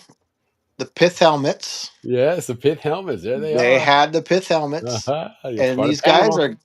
I mean, when you talk about guarding the Panama Canal, They're literally guarding it. they're literally Look walking around the edge of it. I mean, at I don't that know what with they're going to guns in do hand. there, but Yeah. but Ship, anyway, shoot it. probably Presents. just for this video that they created, Right.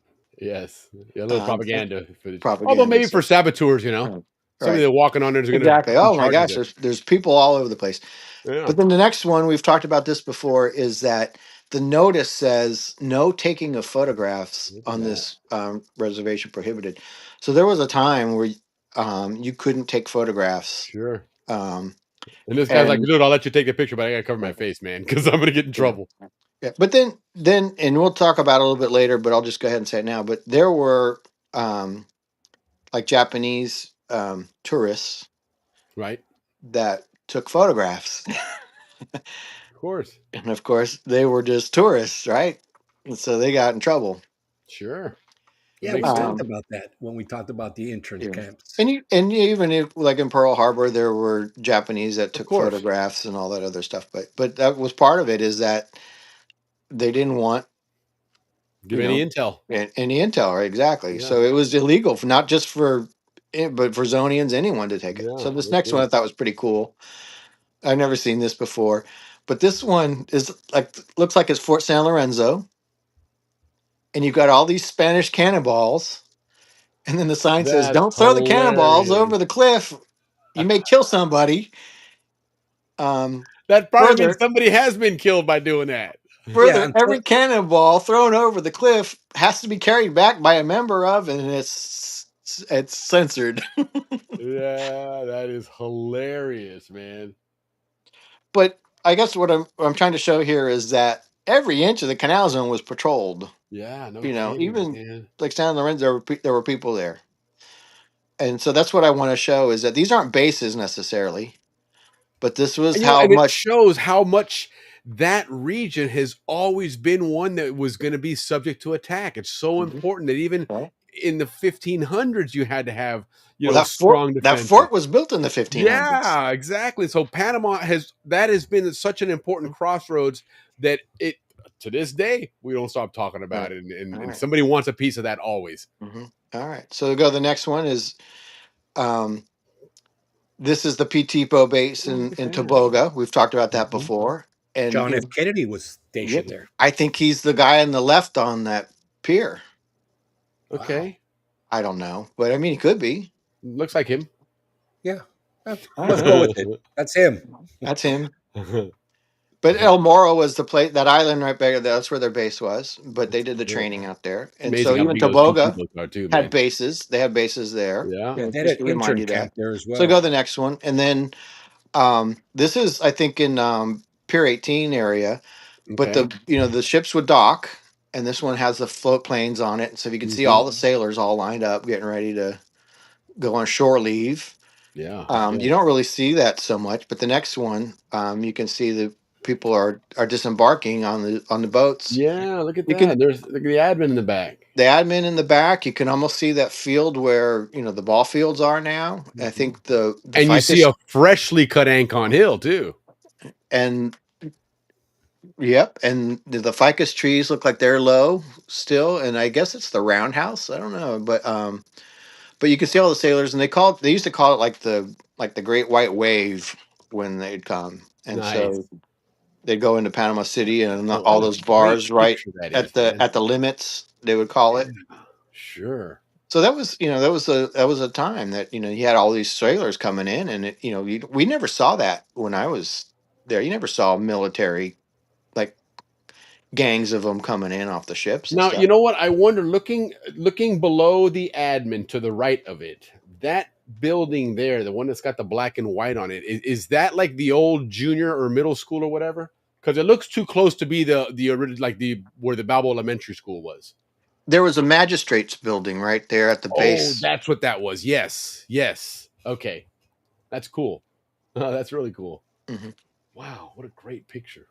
God, look at Quarry Heights. Was that Morgan Avenue?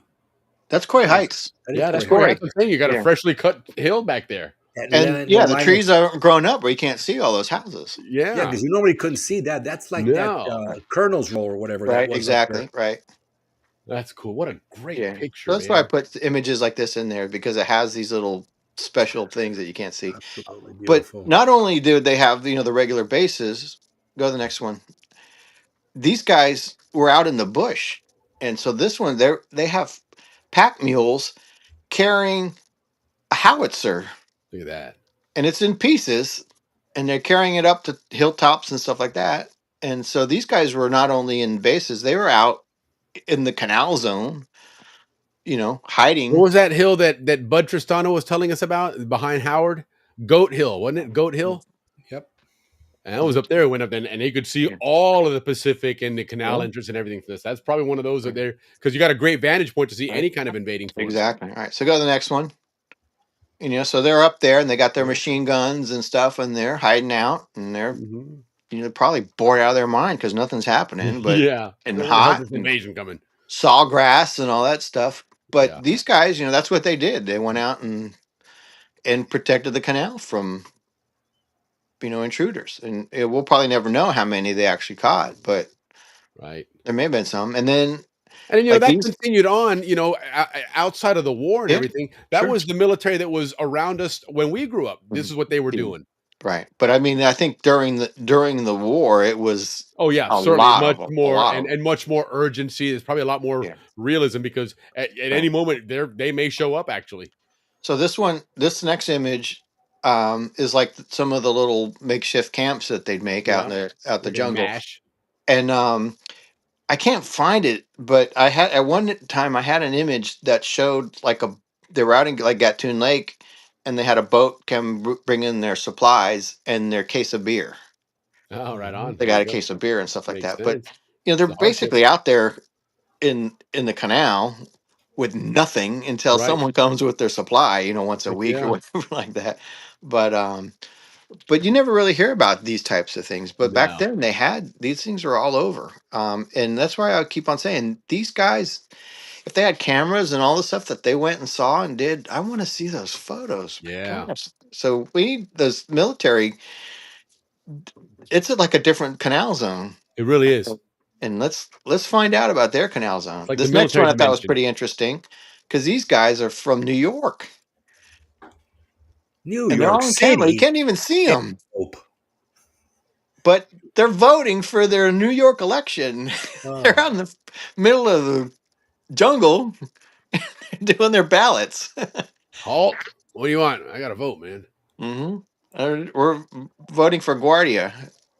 I got to say, I'm not impressed with the camo on those things, Wow, but look all at right. that! Look at that little piece of information there from Captain Andrew. What's that? During World War II, the military shot 5 Axis sailors during transits. Wow. How about that? Wow. Yeah. Well, all Scurvy right. So, dogs. so this next one, anti-aircraft gun. So these were out like at Amador and stuff, but they had them all over. Yeah. We showed pictures where they had it around the spillway. Remember, they had like several anti-aircraft nests. And you know what's interesting is when you're not familiar with artillery pieces and their size and everything, that's a 3-inch gun. But look at the size of that barrel and the size of the opening. So when you say if you don't know these, you're 3-inch. Well, 3-inch was 3-inch, But Well, that's what a 3-inch gun is, man. So you imagine what a 15-inch gun is. All those other ones, yeah, and then shortly after this image, they put in 9-inch because this right? was just too small. Isn't that amazing? That's Yeah, a decent sized gun, man. At yeah. 3 inches. And the next one is the same. I think it's the same crew, but this happens to be in one of the videos. And you can find these videos of these Yes. guys, and they're out Yeah. there doing that stuff. And so I just take screenshots of them and Sure. put them in here and stuff. But this is Path. There's another pond. I think is the other pond 5 has stuff. On But 5 has quite a few. but the reason I show these anti-aircraft guns because this next slide. And this guy, his name is Mickey Harris. And in 1941, he was a major league player. He got called up after anti-aircraft training in Virginia. He was sent to the Panama Canal Zone in 1942.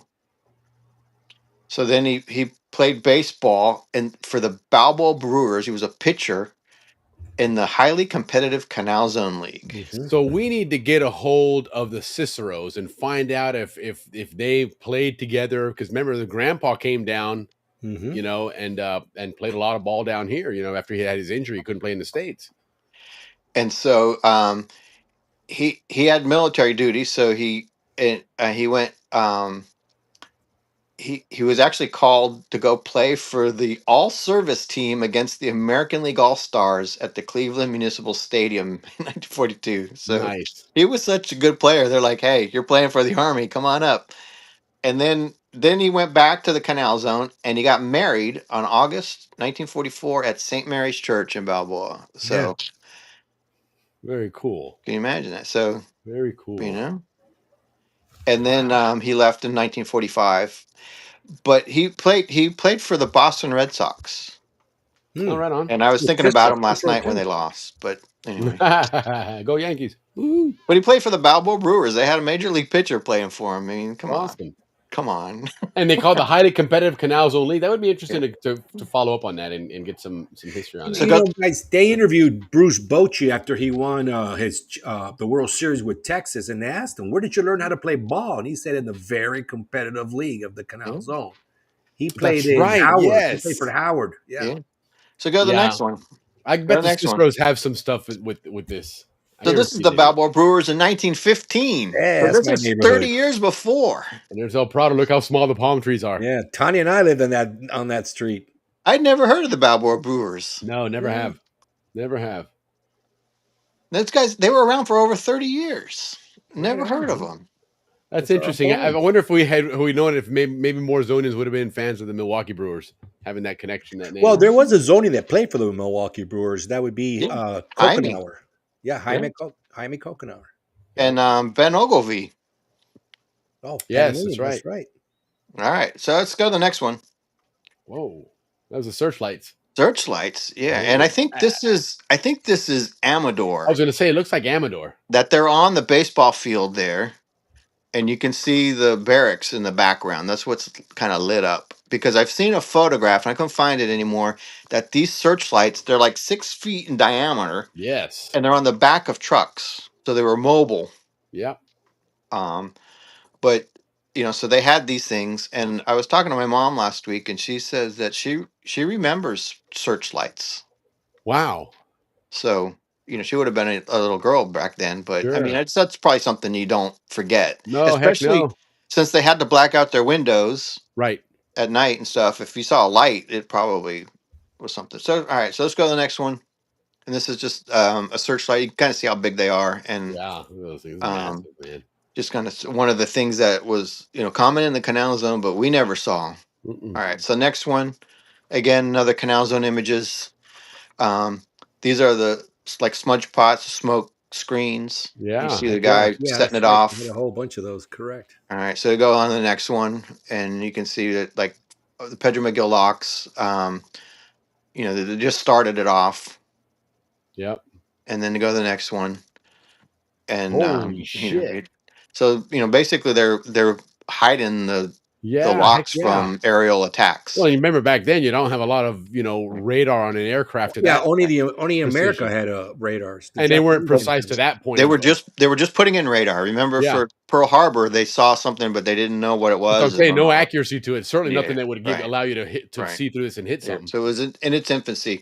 So this is what they had to do. And at one point I presented where between like Louisa Hill and Paraiso, Pedro McGill, they ran a cable and they had a net that they ran through so that if a plane came through it, there would be a net. Oh, because it was torpedo bombers coming in. Somebody hit it and it killed somebody and they never put it back up. But so that was another defense that they put in. That's crazy. I'd love to see a photo of that. Yeah, no kidding.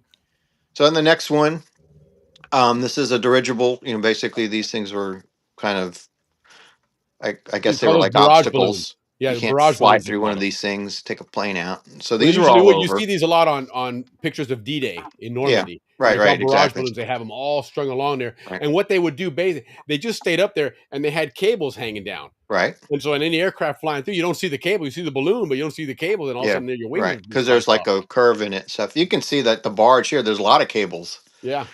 And so these were, I guess, quite common. Oh, yeah. Around there too. And then the other thing, this was a little bit pre-World War II, but I just thought it was cool. Look at that. Was the blimp. This is the Indianapolis. US over Sosa Hill. That's over Sosa Hill.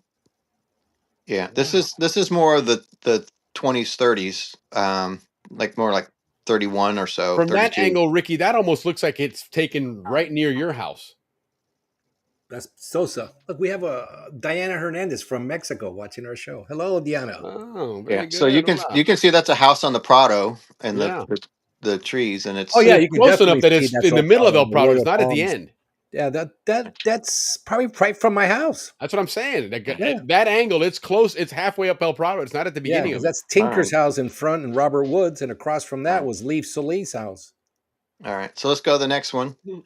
And Cristobal got in the action. There it is, Cologne Bay. The consolation prize. But this airship had a tragic ending. It got caught in a lightning storm off the coast of New Jersey, and crashed.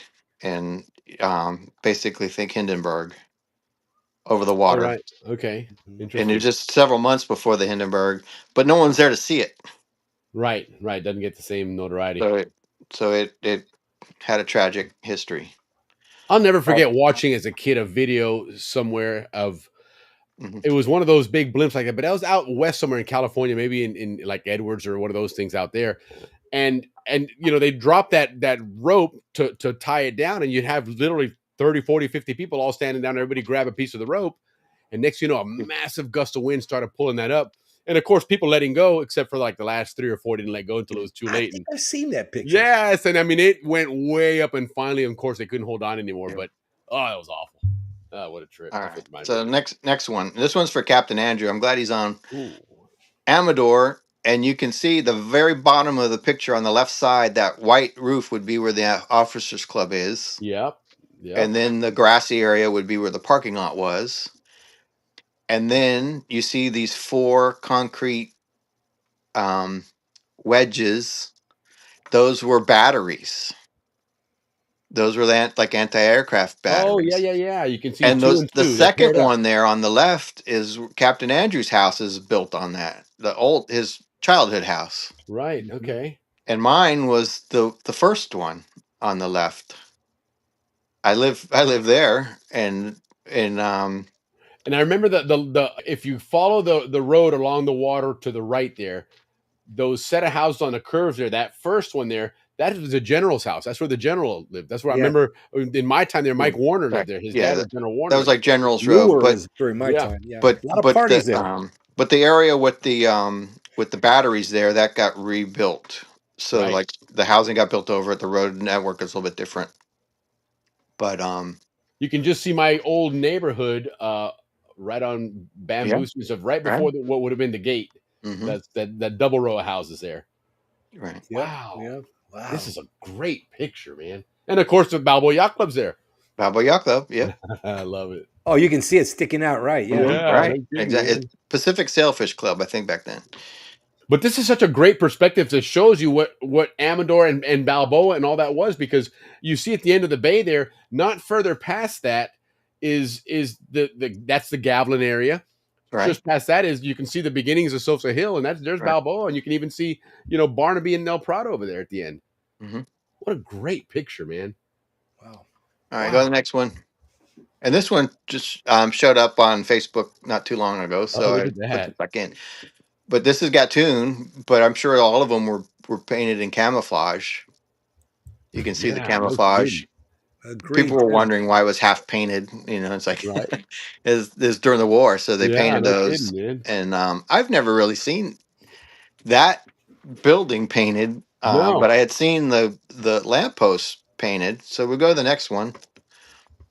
And this one is, the Oh yeah, South look at Dakota is them. transiting. So this is 1943, and you can see that the lampposts were painted to camouflage as well. And see, this is where it gives you the importance of the canal, and that's why the Japanese wanted to bomb it, because you're in the middle of World War II here in 1943, and you have a battleship transiting, which means that was the strategic use of it to say, hey, change theaters of battle and do it without having to go all the way around South America. Yeah, Huge advantage to the Americans. supplies, and most Heck ships, I yeah. guess, couldn't military ships couldn't fit through. In fact, Well, other than the light carriers, most of posts. them could. Those light posts had to be removed Yeah. because the aircraft carrier Right. knocked them over. Yeah. Yeah. And they're actually, these lampposts are right on the banks of the canal in Paraiso, and Andrew and I went looking for them, and we could see them down in the bottom, but to get to them is a little bit difficult. But Wow, interesting. but they're there, and they That's took them amazing. out. So I and never then the even heard of tops, them. the tops we've talked about the tops. Yeah, those balls. Those They're all got over placed the around the place. canal zone, but And that's in why San they're there Antonio. is because they were they got in the way of the military ships. Yeah, no And kidding. they're all painted white, but they could have been painted camouflage. I mean, they Yeah. might say, "What the heck?" So That's probably what they did. That's why they hit it. They knocked Someone that got one a over. They nice couldn't see it. contract. go to the next one. So those are just close up. They look like giraffes. They do look like giraffes, don't they? Giraffe lights. All right, That's funny. and then go to the next one. I think we've showed this one before, but one of the things I mean, these were the Pacific fortifications on tops of these hills. But what I wanted to show in this image is when you look at the Port of Balboa, you can see that like mud bank that kind of Yeah. sticking in there. And if that area between the the Balboa and that mud bank, it it would have been the French Canal, because it was it originally it would come and it curved, and then it would have come out, and then right where the officers club is, Yeah. that's where the French Canal would have kept on going, and then the ships would have been coming between the shore and the island there. That the French Canal was the route that was going to go, and you can still kind of see the old French Canal in that image, the remnant of it, just that area. It was dredged out.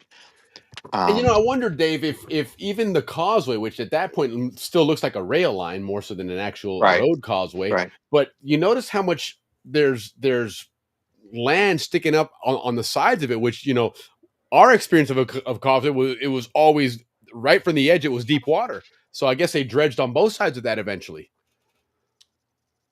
Well, they dredged the canal. I think there's a bunch of mud flats. That's what I'm saying. But remember Yeah. when I mean, even low tide or high tide, when we went to the causeway, you never saw any mud flats along the edges of the causeway like you see in the picture there. If you go Well, halfway down that causeway, you never saw any of that there's some areas that have mud flats. Along the causeway. Yeah, like where Alf Sprague's memorial is. That's That right towards the end there, near the Smithsonian. it's like in the middle. See where like you can see some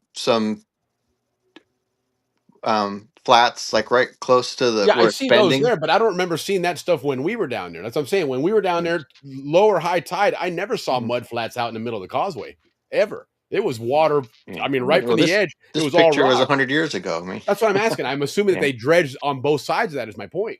and I think what I see in this bottom picture, the bottom island, is that they probably dug out some um, outposts and stuff, and that's like when you see Mount Rushmore. All the Yeah, all the debris just gets shoved down the hill, and I think that's why you see like they flattened the top of it. vegetation They just that they they've shaved the top of it off.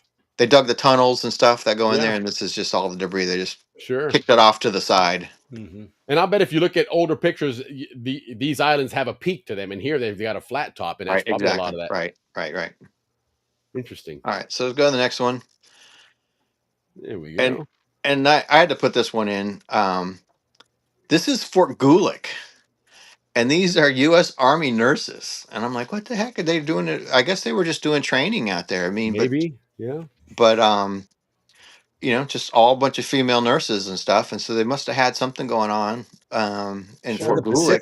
The Pacific Theater was all jungle, so there's got to be Yeah, some so type of like yeah, they must That have had makes some sense. type of insects. training. That would be the training, yeah, for a kind of jungle diseases and jungle care and all that. It'd be Makes sense. interesting to see, but just kind of a unique thing because it's not something I don't remember seeing a lot of female military, Yeah. down No, there. Ricky, I And bet you're this, onto something. And that this, if anything, would mimic the Pacific Theater terrain and weather and climate, it would be Panama. well, they had the wax in the World War II, the woman air Right. stuff, and so it's just a little bit unique. And then Yeah. the next one is really unique as well. Look at Santa. Santa Claus. It's just like I don't know exactly sure when this picture was taken. I just had to put it in there because it's Yeah, look at that. and Christmas time, and it just made me think about the next picture. Mm, So now we're bringing ourselves up to December 7th, Yeah, 1941, and that got the U.S. in high gear, sure. involved in the war. That was it. That was So we went from being neutral, but helping out Britain and the Allies to being actively, declaring war. yeah. And we were also holding all the Japanese boats back. We were Yeah, not and letting them yeah, bring and supplies into yeah. their island. yeah. So the German boats and the Japanese boats, they weren't coming anywhere near the No. canal anymore. Mhm. So the next one is the Japanese internment that happened, detention. It was basically by the yacht club. Yeah. But They put Germans the fen- too. the Germans and Italians, Mhm. basically Axis powers. Sure. They were all rounded up. This was like within 20 minutes of Pearl Harbor. The call went out. Go round up all these people. They already knew who they were, where they were, and it's amazing how well dressed these people are. Yeah. But you see in this image, they're all women and children, Sure. and Look they're at that. going in. So this was probably December 8th. Yeah. No kidding. The next day. It's not labeled, but if I read that 20 minutes later they were doing it, and I heard that they went and You put know, I this. mean, there was a lot of tension between Japan and the United States for several Oh years. yeah, You know, sure, right. the attack was slash unexpected, but there was a lot of talk that there's going to be war between the U.S. and Japan here at some point. It's It was a inevitable. brutal attack. I Yeah, mean, and it wiped out the whole Pacific Fleet. I sure mean, did. it was devastating. I mean, we were lucky that we had some aircraft carriers out, Oh yeah, they were all out at sea. They didn't catch one single but carrier in but port. but it was devastating. I mean, Yeah. and again, it was shocking, and it basically now you've woken up Well, hell. and I'm not sure that the United States would have got involved if it wasn't such a shocking attack. I Mhm. think if it was smaller things, they would have tried to avoid Yeah, it at all costs. But this one, how do you say no when you just get well, blindsided to that yeah, extent? right. So the next picture is Japanese, and this is all men. Yes, I And was you gonna can say, see, it oh looks like man, you can see the naval headquarters in the background, but yeah, basically they built a tent city, and it looks like these people are maybe getting cots, yeah. like they're picking up cots, and it's like, take your cot to your tent. Not sure how long they stayed here. I think they shipped them all out to the I United would think so. States, This has got to be temporary because, like Fort gosh, Bliss and stuff like you that, in living Texas and long stuff term in a like that. tent in the tropics in Panama is Um, probably not a good idea. but then the next photo, this is a trawler that was owned by a Japanese, and he ran a tuna boat operation, and Mm, apparently this boat was outfitted with a very, very high efficient um, diesel engine, underpowered, of course. and so it could go long distances, and it would go out tuna fishing and never come back with any tuna. How about that? So, And does so it was a it manu maru was mean bad luck in Japan? Bad luck I don't fishing? know, but apparently it was like the world's worst secret. But I this guy was accused of being a spy, would think so. and then this next image shows what someone said, that this boat was actually a mine layer, Oh, look at and that. it was set up to, and that's why it went slow and stuff, because it needed to To carry deploy all the this stuff mines. and stuff like that. So whether that's true or not, but this guy was arrested, and so they were looking at people were spying, and he Yeah. actually had his business, I think, was out at Toboga, Oh, and wow. he could see all the ships coming in and going. But the interesting thing too, with all these men that were round up, one of them was German, and he reported that he got put in a building like on Amador, as like to be held, and then like once a month they'd let him out to go get a haircut, and he'd slip a note to the barber with all the ships that he saw coming in into the canal. 'Cause- Right below their nose. yeah, Continue so to it's do his like, all gig right. right below their nose. But so 1941, rightly, it was December, so 1942, the U.S. gets in battles, and you start getting battles in the South Pacific and the Mariana Sure. Islands, and all that type of stuff. And one of the things that they captured was this map that the Japanese had, and it shows basically their primary targets and stuff. And first, it's the islands, so the Yeah. all the Midway, and All the Pacific all the Islands. Pacific Islands that we heard about, those battles and stuff. Yeah. They're on there. You can see Hawaii is number one as well, Pearl Harbor, and then number two is some other islands, but number Number 2 is the three is the Aleutians. continental U.S., Yeah. and number four, Panama Yeah. Canal. So it was, the U.S. knew that this It was was the a area high they needed to priority target. protect, high priority target. So Yeah. they No knew, kidding. you know, um, early on. So they What a cool ramped map, up, man. they ramped up defenses in Panama Canal, because they were expecting, either the Japanese or the Germans coming. So and then this next image, there's airplanes dive bombing on the Yeah, Panama look at that. Canal, shooting it down, and you can look at Balboa. Man, And the it's right in the searchlights. crosshair. We're gone, Yeah, no man. They're kidding. like dead Front in and the water. center. It's a dangerous place they talked about in that movie, That's right. Powder Keg. So you see this. Better off living in Gamboa. I don't know if these are Japanese or German airplanes, but probably some of both. But Right. that's the hey, it says the coming attack on the Panama Canal. It's expected.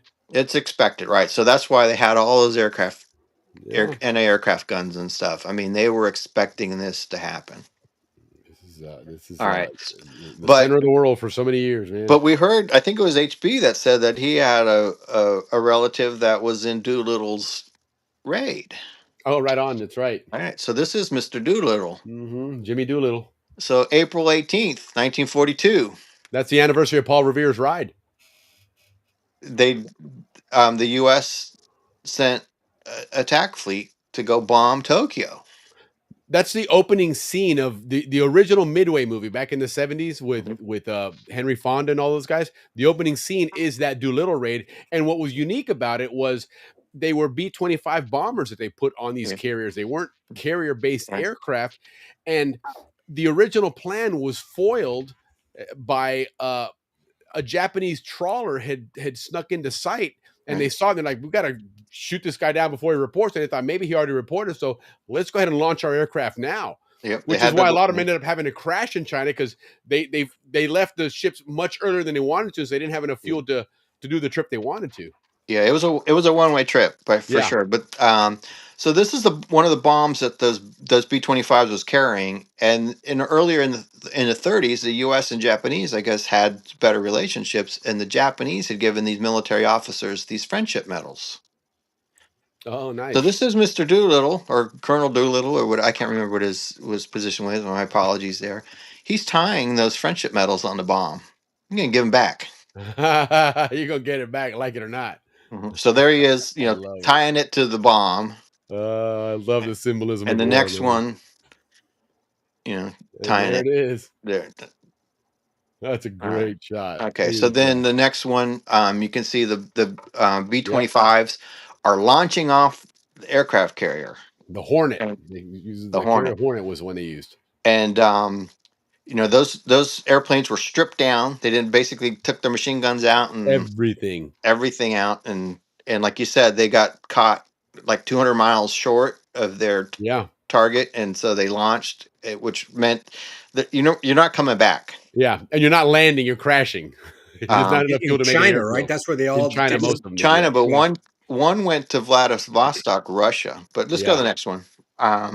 So these are the B-25 bombers on the Hornet, en route to Japan. And they were basically stripped down for this mission. Yeah, and be able to carry extra. Go to the next one.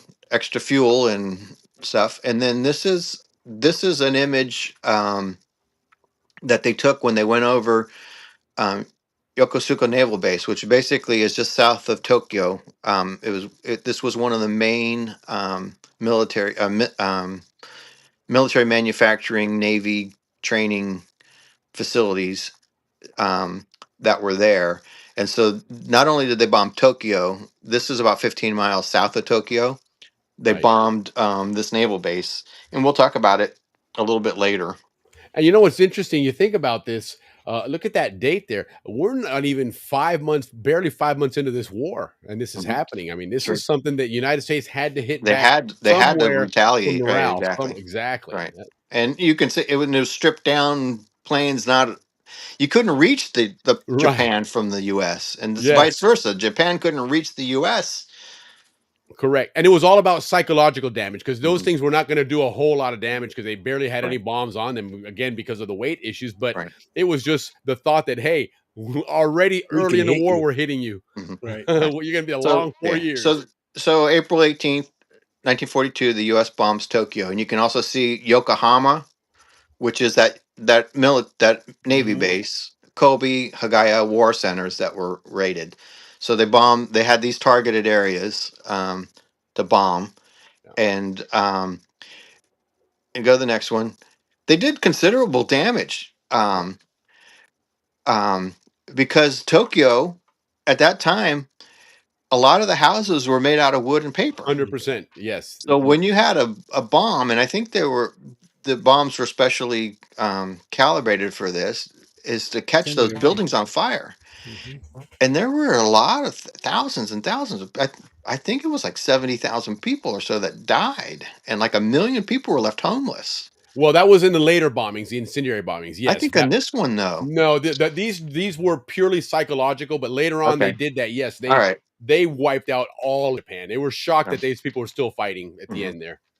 So But go to yes, the your next point, one. they You were can everything was see made this out of is paper and wood, and so it would burn quickly. okay. So go to the next one.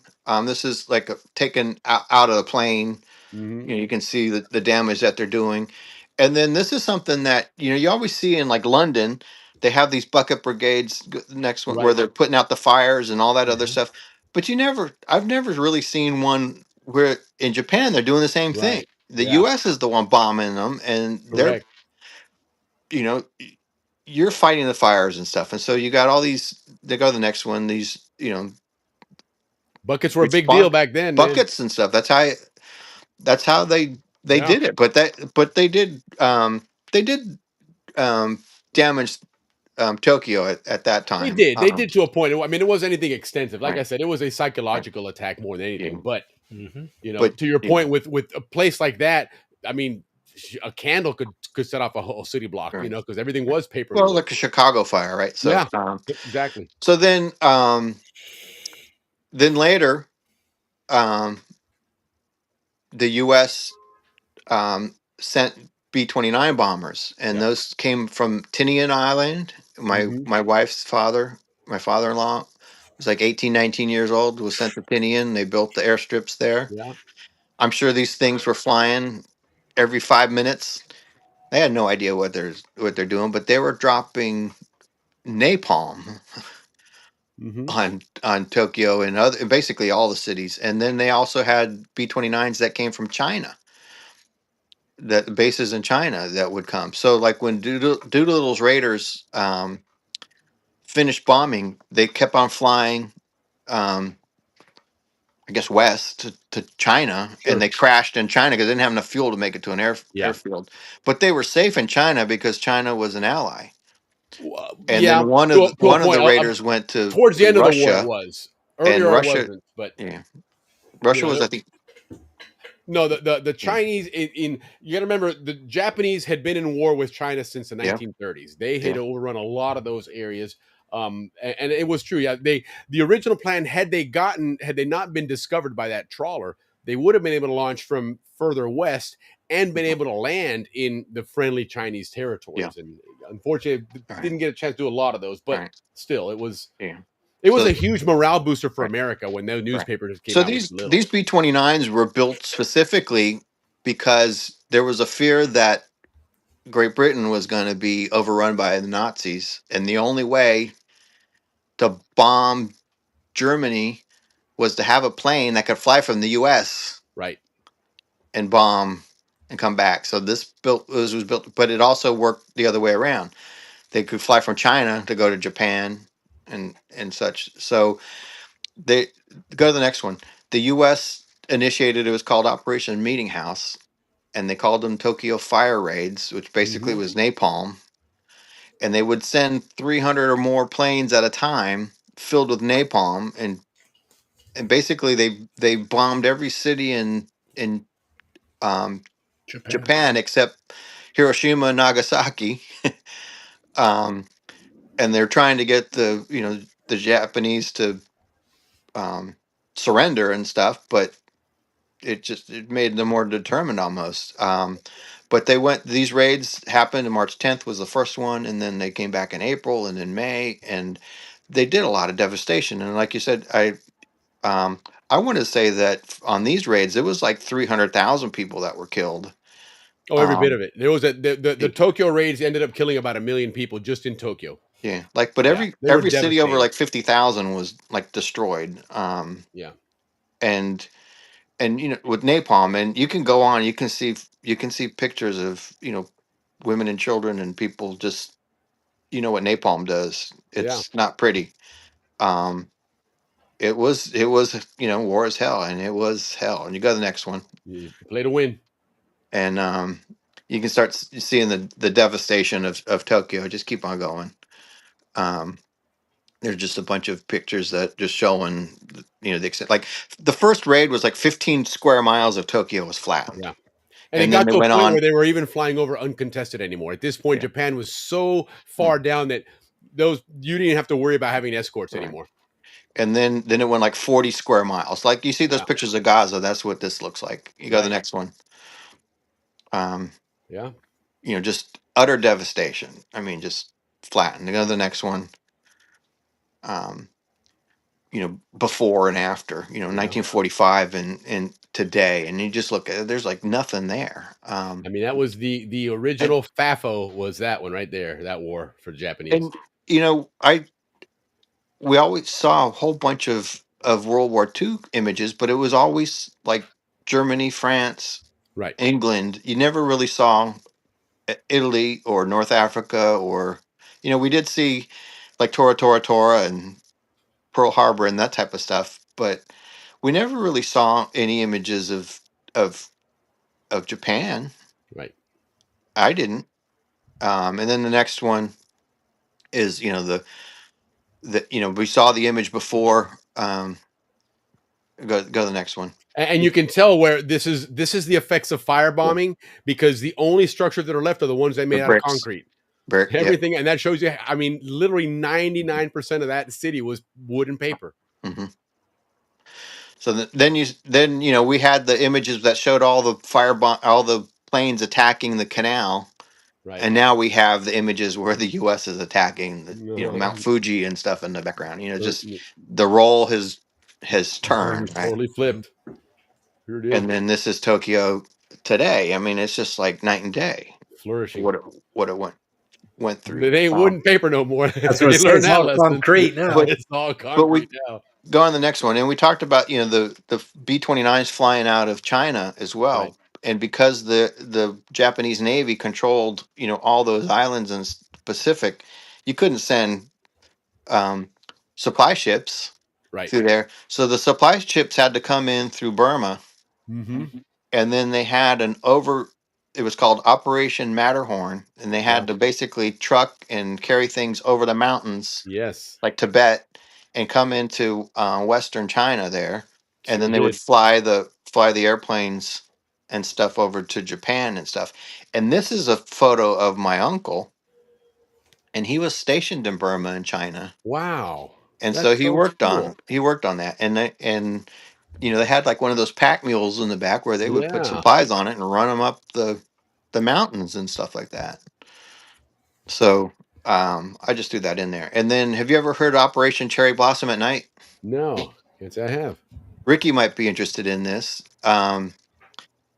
because while the U.S. was attacking Japan, Japan was also making efforts to attack the U.S. soil, and they had an Operation Cherry Blossom at Night where they were going to attack the West Coast with flea bombs, Flea bombs. Is that for what? For bubonic plague or something? something like that. Yeah, like Huh. basically, I know they sent some balloons early in the war. they sent balloons, and they did firebombing as well. Okay. And we'll Interesting. talk about that anywhere, um, but it didn't work for them. But they did. That was their plan. Was to like Just had an a itchy town in the contagion, West Coast somewhere. a Oh, I've contagion. heard Yeah, about that. They sent a bunch of balloons over from Japan, actually, Mhm. and catch the air drift yeah, and right. onto So California. let's go to the next one. So this is the Hornet coming through the Panama Canal Okay. Look at that. afterwards, and so Yeah. it's just like that would have, and you can see the control tower is in camouflage, but the light Yeah, it poles is. aren't. No, they're not. You're right. Yeah, the lights have So been changed. yeah, so Yeah. but And look at all the but personnel walking around on the locks too. mhm. I mean that's a famous ship. The next one Yeah. is the Missouri. Look at that. That's where the surrender was That's signed on where the it was Missouri signed. and Yep. stuff, and it's going through the canal and stuff. So famous ships going through, just like the Ancon and the Cristobal, Yeah, no right? kidding, man. Years a little bit before. bigger this one though. All right. So then, going to the next one. So then there were planned attacks on the Panama Canal. The Germans had Operation Pelican that they were planning in 1943, and basically they were going to send Stutka bombers off of an island off of Colombia on the Caribbean side and bomb Gatun, which never happened. Right. And then Japan was working on Operation Storm or Clear Sky Storm, and it was going to be planned for like October of 1945. And so that's what I wanted to talk about next is the Japanese Operation Storm. You know, I read that they also, on the day that they bombed Pearl Harbor, they were going to also bomb the Panama Canal. But then, of course, they couldn't figure out how to sneak up on the canal or to split their forces because they would need some like 2 or 3 of their carriers for the Panama operation. So they scratched it All right. and then came back in 45. So just kind of recap, the fire raids, they happened starting like April 42. That was Doolittle's raid going through August of 45. And then, the Pacific Theater, the U.S. and Japan were fighting, Bataan, Guadalcanal, Okinawa. The U.S. lost 48,000 people attacking, acquiring Okinawa alone. And so Wow. that was one of the reasons with the firebombing and the atomic bomb Yeah, is that absolutely. if it took 48,000 to take Okinawa, how many U.S. lives are going to take to Honshu? Well, the culture of fighting in Japan was not to surrender. Surrender Exactly. was Right. shameful, Yeah. and Right. so Exactly. you couldn't Exactly. expect an entire division to surrender. They're Mhm. going to fight to the death, and Right. if you want to die, we'll drop a bomb on you. We're not going to bring people on land and die Yeah. with you. Yeah, and the U.S. always accused the Japanese of being very disrespectful to prisoners, Right. Mm-hmm. and treated American prisoners especially bad, and that's like the Bataan Death March and stuff like Yeah, that. certainly. But again, like you said, that their Japanese would rather um, Fight to the death. fight to the death. So that was what they were taught to do. But just what I'm drinking tonight, some Oh, there you Japanese go. whiskey because it's good as hell. Right Anyway, on. all right. So Heck this, yeah. but the atomic bombs didn't happen until August 6th and 9th, Right. and then VJ Victory over Japan Day was August 15th, and that's where the Ancon was at, right in Tokyo Bay Mm-hmm. in the Missouri. But we're going to talk about the other August 15th, Okay. or this is the other August 15th Right. was VJ Day, and then the Japanese surrendered on September 2nd. That was the date that it was That's the signed on the official surrender Missouri. was signed. Correct. Right. And then Operation Storm was happening at the same time Hmm. and didn't really end until October. How about that? Go figure that one out. So even though the war is over, A little there's radio difficulty somewhere. there was a plan to attack the Panama Canal, but it got preempted. So we're going to talk about that. All right. Let's hit it. So there was a base in the Pacific. I think you went one too far. Called Aleutian, and the Japanese. This was a major naval base, and the Japanese had created these submarines that were 2 to 3 times larger than any U.S. submarine, Mm-hmm. and they had more powerful torpedoes.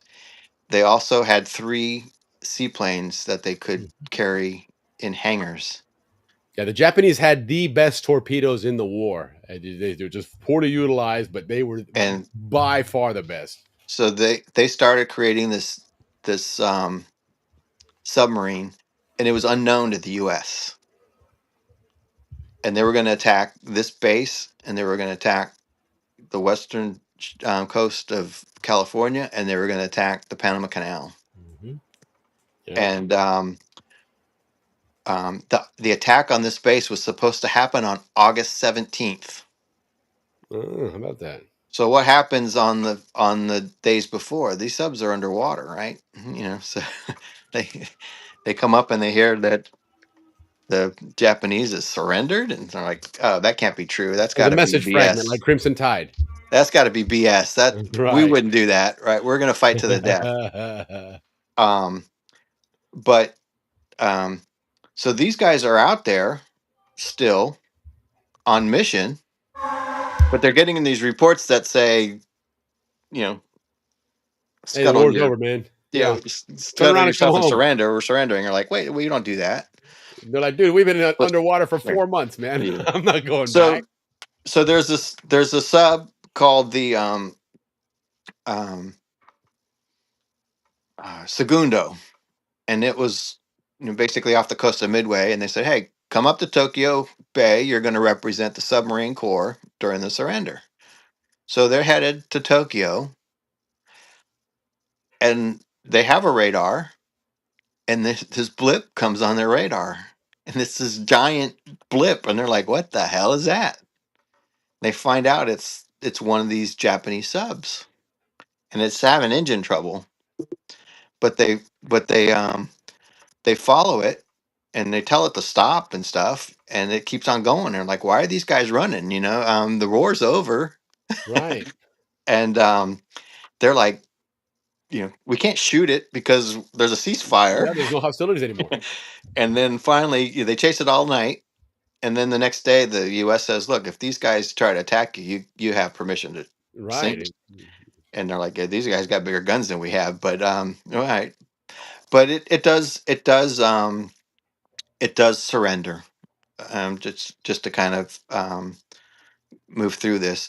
But these guys are shocked that the submarine's like 3 times as big as their submarine, and it's got this 100-foot tube. It's 11.6 inches wide, and it has these aircraft in it, um, or it used to have the aircraft. And I think they scuttled the aircraft actually, but it has 204 crew members. The U.S. didn't know about it, and um, but there were 6 other subs after the surrender that left the submarine base in Japan on their own accord. They're basically saying, we're not surrendering, we're going out and fight, you know. And so there was this mop up period for Those a couple of rogue weeks elements. after the war that people weren't giving up with. But Interesting. they were going to attack this base, Aleuthe, and then they were going to head to Panama and Finish the job. finish the job. And it just didn't quite work. But it was called Operation Clear Storm, and they had these aircraft that could launch. And Well, and it already had success with surprise attack, so yeah. you So know, I let's mean, go. they were good at that. Yeah, so let's go to the next one and see some pictures of this aircraft. They're called Okay. a Syrian. Yeah. And basically it was a float plane, but they could launch it off the Sure. Oh, you submarine, can and the recover it. wings folded back, and everything could tuck it Okay. in. It took them 30 minutes to pull it out and open it up and get it ready to fly and stuff like that. Interesting. And then, so this is an actual Syrian airplane. It's the only surviving one, and this was Yeah.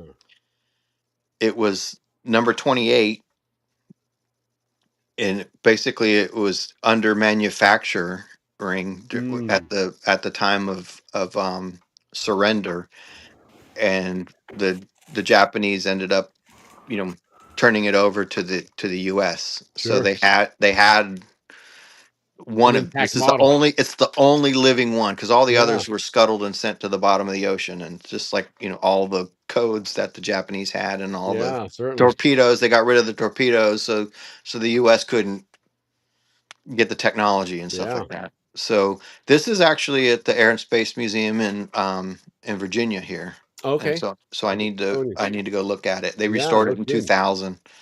um but this was the plane that was going to come and destroy the Panama Canal. The next one is an illustration from a book that basically shows the plane Yeah. coming out of this little tube, and there's this like track. Basically, it's the launch, catapult, Sure. send the plane off, and stuff like that. Next is Wow, that is a good size. image. submarine, It looks like a ship. Yeah, it You know, does, it's man. big and Got a little hanger on it is what that you got is. the little bulb in the front Yeah. for the hangar door, and then a little rise for the catapult. Yeah, it's like a little ramp. Mm-hmm. That's amazing. Yeah. Wow.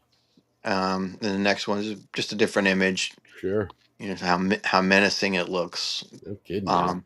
And then the next Smart one. idea. I mean, it's Yeah. Well, they were going to build like 4 of these things yeah. and go Because and again, attack. all you got to do is damage the locks, and they can't get ships Mhm. through. Right. So it was like the size of a ship, you know. Yeah, no kidding. And then this book is I got a lot of my information from Operation Storm. Interesting. And it's got a 4.5 on Goodreads. Yeah. Okay. And then this book here, the I-400, that was the first one. There was 4 of them built, so there was a 400, 401, 402, and I think the 403. Purpose built for the canal. Yep. Japanese secret aircraft carrying strike submarines, objective Panama Canal. Yeah, that's exactly what they were built for. Nothing more. You didn't have no other use for those things. You know, why else would you want to transport aircraft across an ocean? So this is the next one. You can kind of see the hangar there and the ramp to launch those things. It said the most feared submarine in the Pacific. I don't think that's true because I don't think the U.S. knew about it. Yeah, exactly. They didn't know about it. They're going to be scared of something they didn't know about. Right. And then this image is like they're doing the test, Yeah. and you can see the planes on the front of it and stuff like that. It's very grainy, but Yeah, you can see the hangar door open there. It's on the hinges. right. So then you get these are the 2 submarines that they captured, and then the U.S. took them to Hawaii. I guess they studied them, and then they took them Sure. off the coast and sank them. Nice. They did find them in like 2008. They're really? like in Okay. 2,000 feet of water. Yeah. Oh wow. Yeah, you're not. And so this is the U.S. inspecting these things. You know, the door. They said that when they had it out in the sea, I guess they're doing some type of sea trial with it. That these doors leaked mightily. So wow. I don't know how durable they were. Right. Um, Yeah. I mean, weight's such an issue. even the Syrian that they had, they said the workmanship on it was so bad, but their factories and stuff were damaged that a lot of their machinery and tools and stuff they didn't have it, so they just did what Made they the could. best they could. Yeah, MacGyvered Yeah. it. It's like Okay. and just how big this thing is. You Yeah, know, no kidding, man. at the time. Now we Yeah. look at the sub; they're all that size. But, No, yeah. Look and at then that. just another image of the plane to see what it looked like. I think I had this one in already, but then Got a heck gun on it. one of the guns, and so it was pretty well fortified Yeah, heck yeah. little thing, and that's basically my presentation for the night. That's awesome, man. That was, it's we've heard a lot of those stories about the canal being a target for the Japanese, but this is the first time we've actually looked at the details, how they were going to do it, what they were going to use to They do were it. going to park off the coast of Ecuador, and it was going to fly over, come around, and attack the Gatun locks. Okay. And at that naval station I showed you in Japan, Yokohama, they built a wooden replica of the locks so that they could practice on. Oh, good.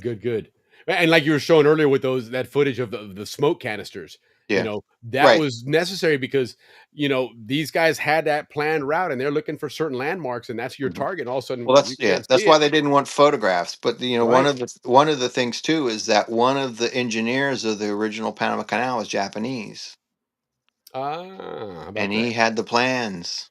So they already had all the drawings they They needed. already They didn't had need them your all. photographs. Yeah. So, but they determined that it was too hard to torpedo the Gatun locks.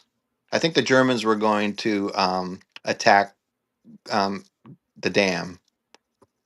Oh, sure, But, because that'll close the whole canal for probably years. And the Japanese were going to torpedo the Gatun locks, but then they decided that was too difficult. They were just going to kamikaze it.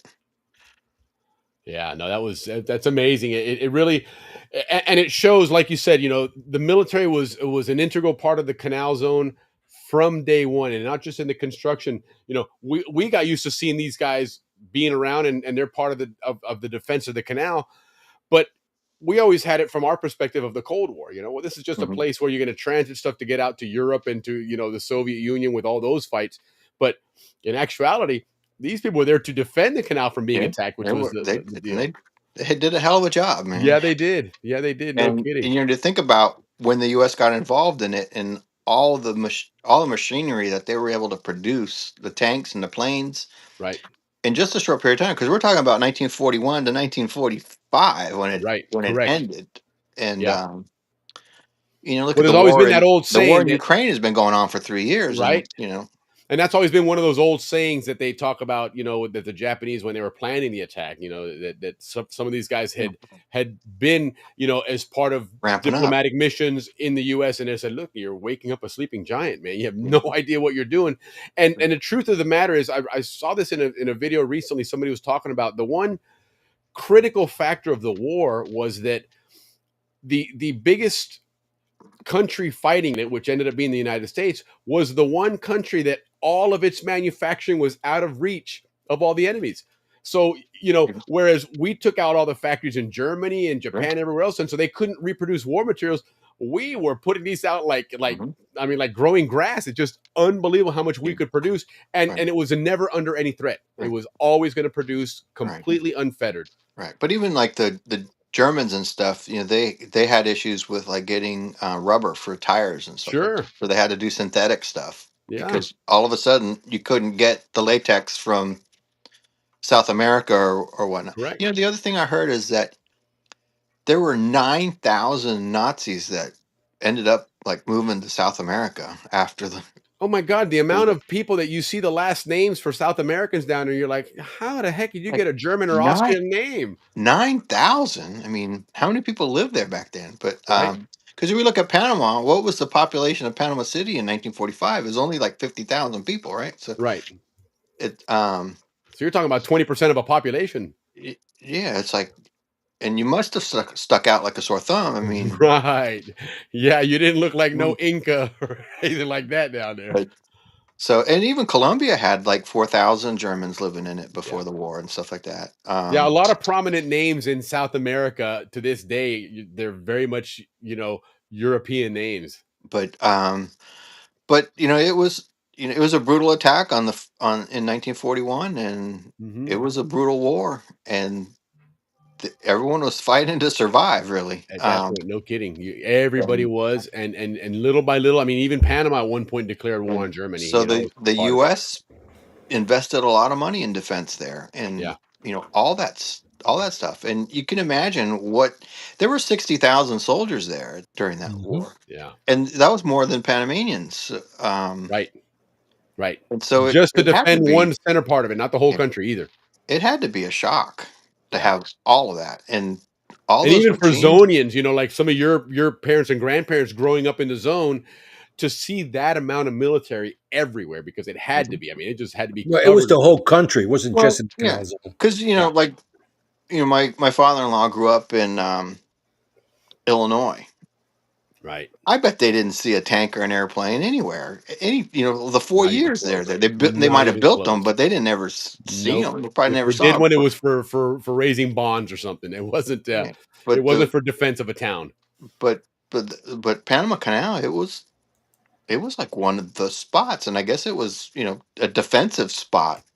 Well, you know, you always But hear that story about, you know, the Spanish American War and the ship leaving San Diego and getting to Cuba and the war is over. And so yeah, everybody understood that that canal is key right, to affecting to fighting a two theater war, right? mhm, And to be able to right, move ships from one side, like you saw that picture of a battleship going through the canal in 1943. That's in the middle of the war.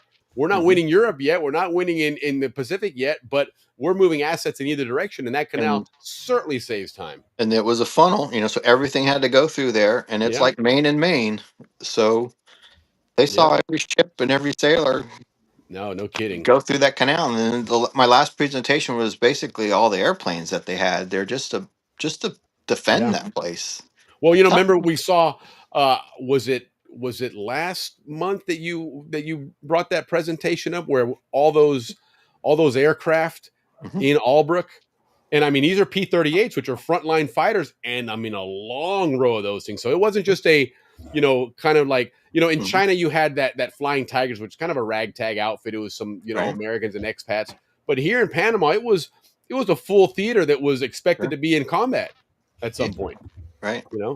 So Yeah, you got a I special was request. shocked at how many different types of airplanes they had. Yeah, yeah, and again, these were frontline fighters and bombers and stuff they were putting in there. It Well, wasn't like some of reserve them were the stuff. B-17s. I Yeah, used to watch the 12 o'clock high where they're going into correct. Germany and dropping. It's like That was what state of the they were. art at the time, Yeah. What the and it heck was do you in need one Panama. a bomber in Panama? Go figure.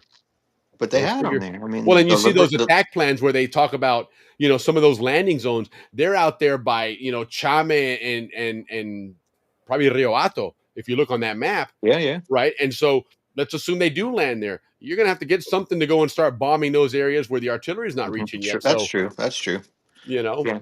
but well, Bub Tristano's got a request here for you about the do a deep dive on that third locks project, which was Yeah. abandoned around 1940. Yeah. I'm gonna do one on the third locks. Awesome. And then there's also the locks that, or the canal that was proposed using the nuclear bombs. The Japanese, right? Weren't they the ones No, that? no, that was a U.S. plan.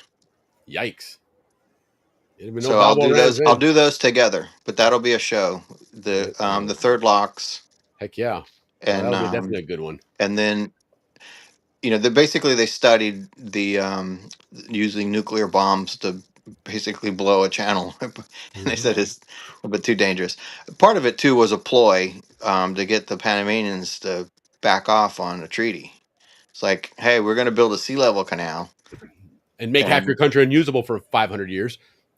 But so, wow, but interesting. I guess it was every trick in the book that they could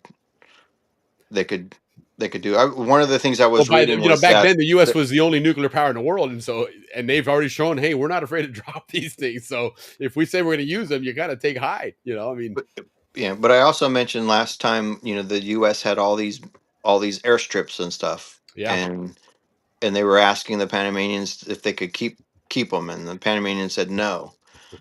But what I read in one piece after that was that the military was just like, we were BSing.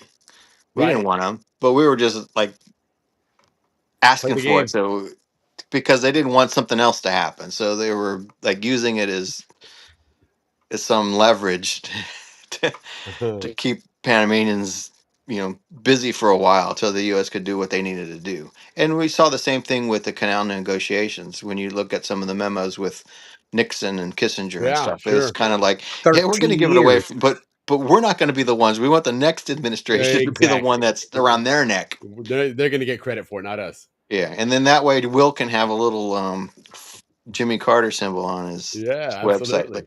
But really is Nixon. Yes, it was. It was Eisenhower actually kicked it off. I think Eisenhower had a big part to do with it Yeah, too. I But mean, this guy had influence. I mean, always had. but after the war, everything changed. I mean, the balance Sure, of power changed, and I the think world when shrunk.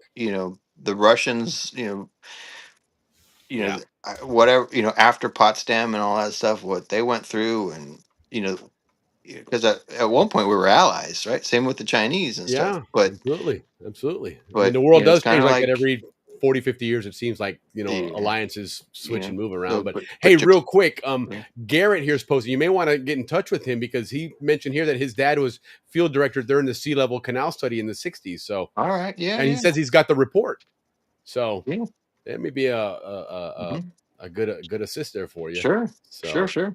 awesome. Well, listen, Dave, thank you again for doing this. Again, as always, we walk out of here with just some amazing knowledge of the zone that we never thought about before, and it's fantastic. You always leave us further educated on this beautiful canal and the canal zone and everything else. So much Yes, a master appreciated. class of Yeah. educating us. Thank you so much, David. Indeed. I got a lot of really good comments about tonight's episode. So Mhm. you definitely A lot of good. outdid Your yourself. best show so far, David, Yeah, according to a so, lot of our right on. comments.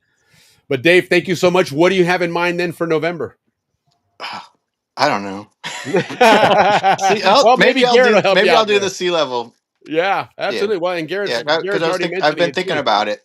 Yeah. Well, I mean, I mean, there's I've been thinking got about some it for good a info. year because you come across these things. We've talked Sure. about all the different canal routes that were proposed. The Sound Yeah. Blast area and all. Up Costa Rica and Heck yeah, Nicaragua even and back down in Darien and all that stuff. yeah. So But then there were the sea level, and then places like Diablo and stuff were and Margarita were created for the third locks projects and stuff like that. well, and that picture that you had earlier of that great perspective from Amador looking into Balboa and stuff, you can kind of envision, like you had said before, that between Sosa Hill and Ancon Hill was going to be a dam. And they were going to dam that whole area up. That wasn't going to be the Balboa that we have now. So it was kind of Right. neat to envision that and see that Hmm. was going to be a whole different landscape to Balboa on the Right. Pacific side.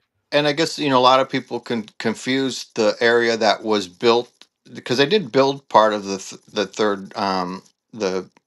third locks Right.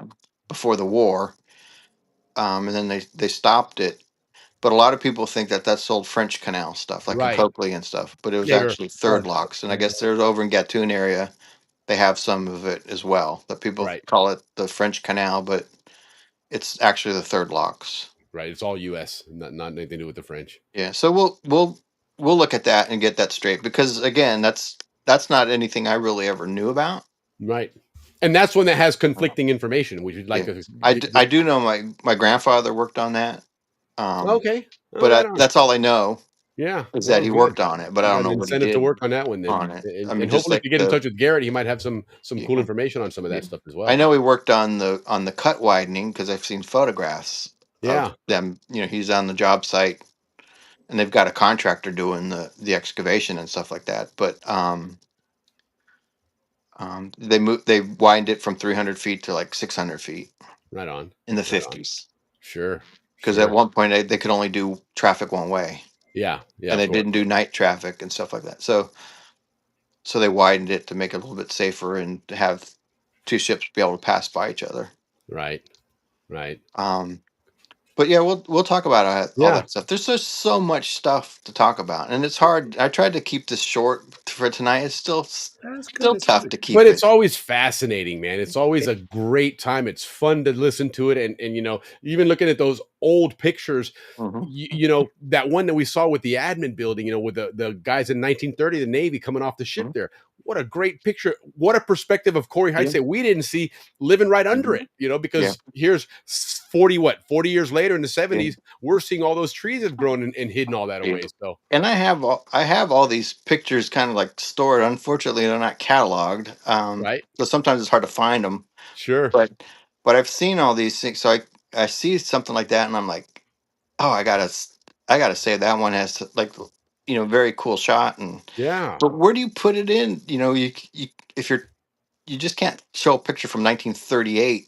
Right. Without a You know, narrative behind it. yeah. So, Yeah. but I thought, all right, this is perfect to talk about. So that's why I kind of gave some background of what was Yeah, happening. you wonder you put together like a Right. photographic journey of the progression It- of the zone, some similar pictures from, right. because again, with all the history you and your family have, there may be pictures of a view, and here it is 20 years later from now Well, another sibling or family member, and see that growth of the zone that yeah. many of us didn't consider. I don't have many photographs of the canal zone from my family. That's Okay. why I'm always happy to see these Yeah. photographs from like Buddy Hallett and stuff like that. Yeah. Yeah. They were sending these photos back to the United States, Sure. and now they And and they had someone that vision collect to see these are going to be collectible one day. People are going and to I really be in and I awe of find these. collections like it'll be like the University of Kentucky has a collection. Like, why do they have collection? Right. It's because someone donated. Yeah. And they got Might have been their alma mater or something. pictures of Ancon baseball, and you're like, what the heck is it doing in Louisville? It's like, but because people took these pictures and they wrote letters home. Hmm. And like I was reading a story about this German officer, and he was writing letters home about what they were doing out in Europe. Yeah. Killing. I won't say what they were doing, but basically what they were saying is that the people that were back in Germany couldn't say they didn't know what was going on because people were writing home about it. Right. Yeah. They're Wouldn't have been bragging kept about secret. all the Sure. atrocities they were doing. Sure. Um, but then the family said they destroyed all the letters. Yeah. And because right on. they didn't want to be caught with them. No, absolutely want to be held responsible for that. Well, Yeah. there's So always that issue with in I think it was in Band of Brothers when they discovered one of the camps. And so what do the guys do? They said, well, you make the people in this town go and dispose of well, those bodies because you can't tell me you didn't know what was going on there. well, part of like in the Bataan Death March, Right. they, the U.S. like I don't know how many 60,000. I don't know how many surrendered, but there were tons of people surrendered, and they would check all the soldiers and empty their pockets, and if they found any Japanese currency, They they were kill them. killed. Yeah. Because where did you get the Japanese You currency? You took it obviously, from a dead Japanese yep, person. you have killed somebody already, a Japanese. Yeah, and whether you did or not, maybe you found it on the side of the road, doesn't matter. Right. You Guilty as charged. guilty as charged. I mean, it's Yeah. just like hey, But you like you killed one said of my earlier, war brothers, is hell, man. man. I mean, at the end of You're the day, war is done. hell.